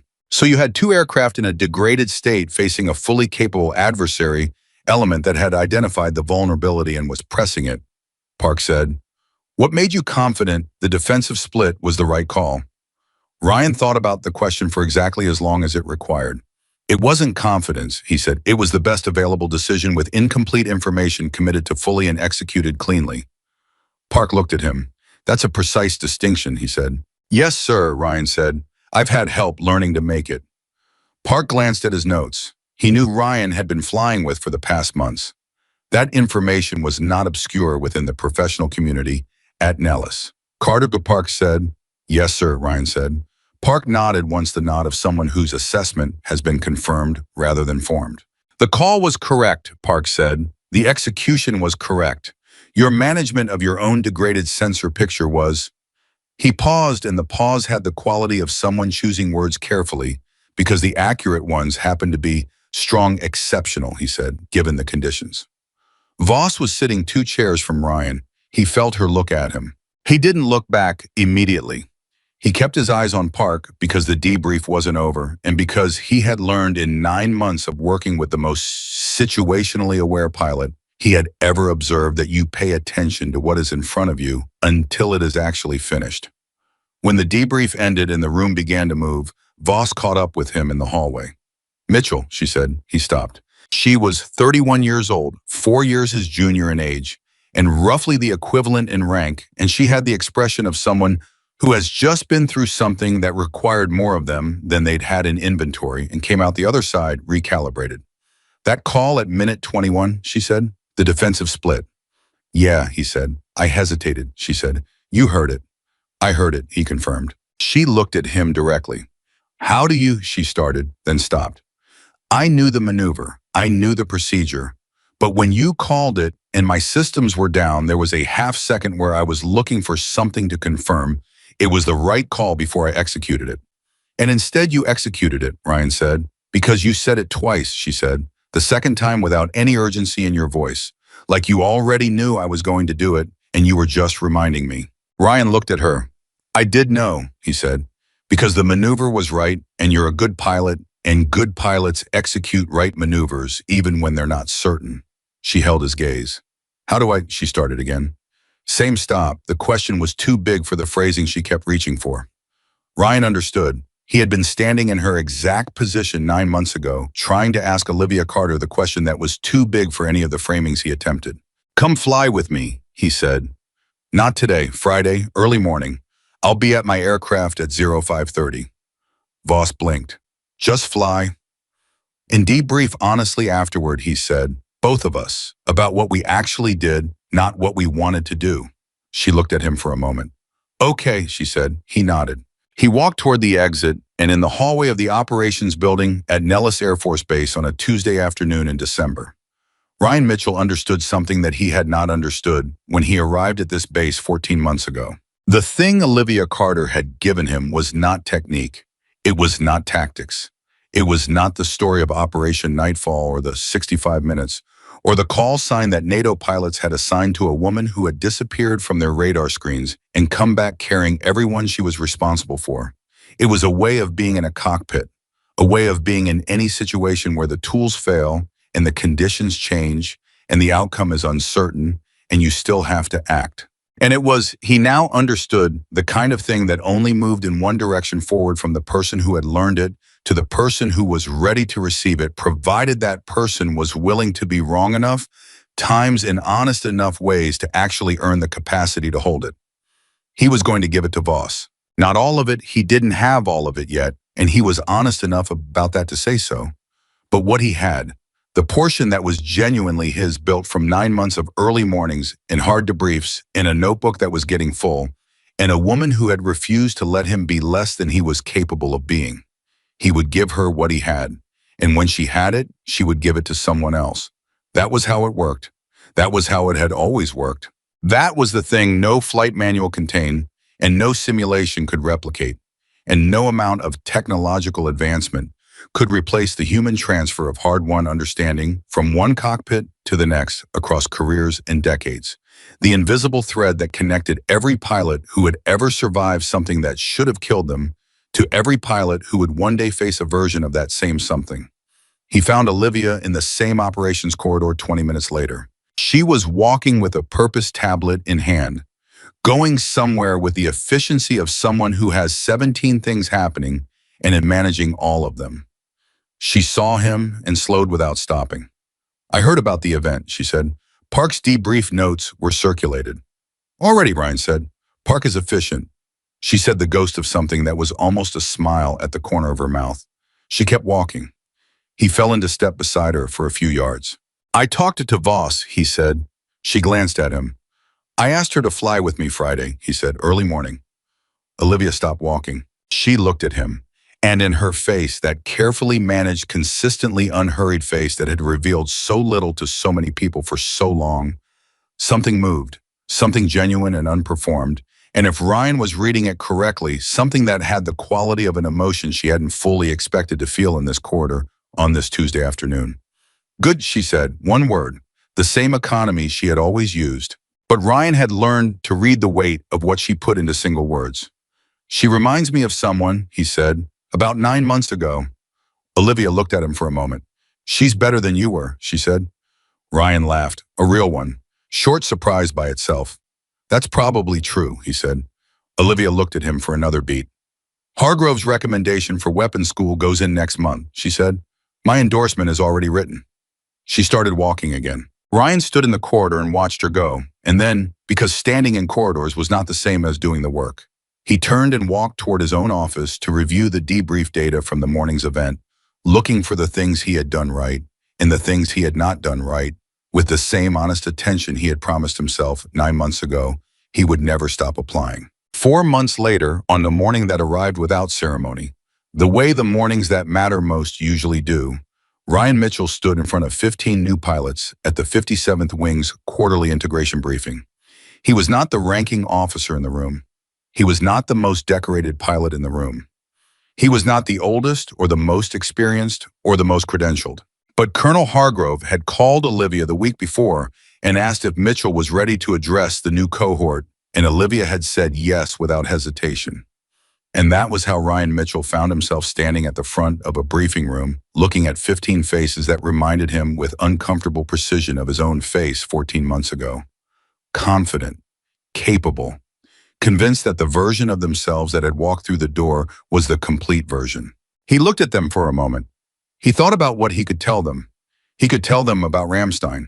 He could tell them about the engagement with Voss and the degraded sensor picture and the call at minute 21. He could give them the framework that Olivia had given him, the principles, the language, the operational philosophy that had changed how he occupied a cockpit. All of that was true, and all of it was useful, but it wasn't what they needed to hear first. 14 months ago, he said, I stood up in a briefing room in front of 30 pilots and publicly challenged the most capable aviator on this base. The room was quiet immediately, the specific quiet of people who recognize a beginning that matters. I did it because I believed that confidence was the same thing as readiness, and he said, and I believed that because nobody had ever shown me the difference between the two.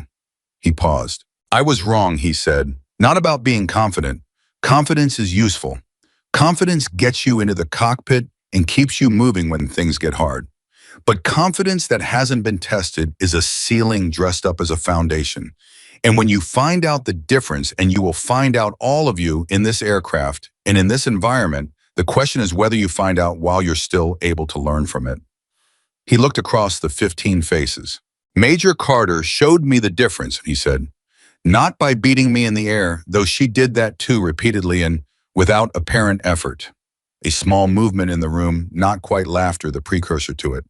She showed me by refusing to let me turn my losses into excuses, by asking questions instead of giving answers, by making it clear every single morning for weeks that the pilot I was when I walked in the door was not the pilot this job required.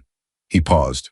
Some of you are going to be very good, very fast, he said, and that's going to feel like the point. It isn't. The point is what you do with the first time you're not good enough. The first time the systems fail and the picture is wrong and the outcome isn't what your training prepared you for. He looked at them. Because that time is coming, he said, for every one of you. And the pilot you are in that moment, not this one, that one is the pilot that matters. The room was completely silent. In the back corner, a quiet figure was standing against the wall where she always stood. Ryan saw her there. He had seen her come in partway through his address without announcement, without claiming any space in the room's attention. Standing where she always stood with the stillness she always carried, watching with the focused attention of someone who cares about what they're watching. He didn't acknowledge her with anything more than a brief glance. I didn't need to. She wasn't there to be acknowledged. She was there because this was her work, the thing she had been doing one pilot at a time for her entire career. Not chasing recognition, not building a legend, building pilots. One honest conversation at a time, one early morning at a time, one difficult question at a time. And in those pilots, in the ones who were willing and the ones who could hear it, in the ones who had the specific combination of ability and humility and courage that the work required, she built something that would outlast any call sign, any exercise record, any classified after-action report. She built the next generation of people who could fly the jet. Ryan turned back to the 15 pilots. You'll hear Major Carter's call sign at some point, he said. You'll hear stories about Operation Nightfall and 65 minutes of degraded flight in contested airspace and a landing that NATO pilots still talk about. He let that sit for a moment. Don't learn from the story, he said. Learn from the pilot. There's a difference. The story ends. The pilot keeps flying. He paused. I thought about Voss, who had come to the flight line at 0520 on Friday 10 minutes early, and who had asked during the debrief afterward a question that told him she was already beginning to arrive at the understanding that had taken him weeks to reach. He thought about Ramstein and Minute 22, and a routing adjustment that Colonel Hargrove had described as the decision of a pilot who understood the difference between efficiency and survival. I thought about a conference room on the second morning, and a woman setting a coffee cup down and saying with no drama and no performance, and nothing except the simple, direct weight of a true thing, you fly the jet. He thought about all of it. And he said to the 15 pilots in front of him, the only thing that mattered, the thing underneath all the technique and all the tactics and all the doctrine and all the technology and all the training, the thing that sat at the center of every story worth telling about every pilot who had ever survived the moment when everything they depended on stopped working. When the systems fail, he said, and they will fail, trust what you know, then move. He looked at them one more time. That's not a technique, he said. It's not a procedure. It's not something I can put in a manual or teach you in a simulator. It's something you earn, one hard flight at a time, one honest debrief at a time, one moment of genuine humility at a time. He paused. Major Olivia Carter earned it over 20 years of exactly that, he said. I've had 14 months. Voss has had 4. He looked at the 15 faces. Start earning yours today. He stepped back from the podium. In the back corner, the woman against the wall said nothing. She didn't need to. The work had spoken. And it would keep speaking through Ryan, through Voss, through every pilot willing to be wrong long enough to become right, long after the stories were forgotten and the call signs faded, and the classified after-action reports were archived in buildings that only certain people had clearance to enter. It would keep speaking because that is what true things do. They don't stay with the person who first understood them. They move forward, one cockpit at a time, one honest pilot at a time, until the sky is full of people who know in the deepest and most durable way a person can know something that the most powerful instrument in any aircraft was never the radar, never the sensors, never the targeting system, never the data link, never the artificial intelligence processing 10,000 data points per second and presenting them in a clean picture on a helmet-mounted display. It was always the human mind behind the visor. Brain tested, humbled, rebuilt, and finally ready to fly.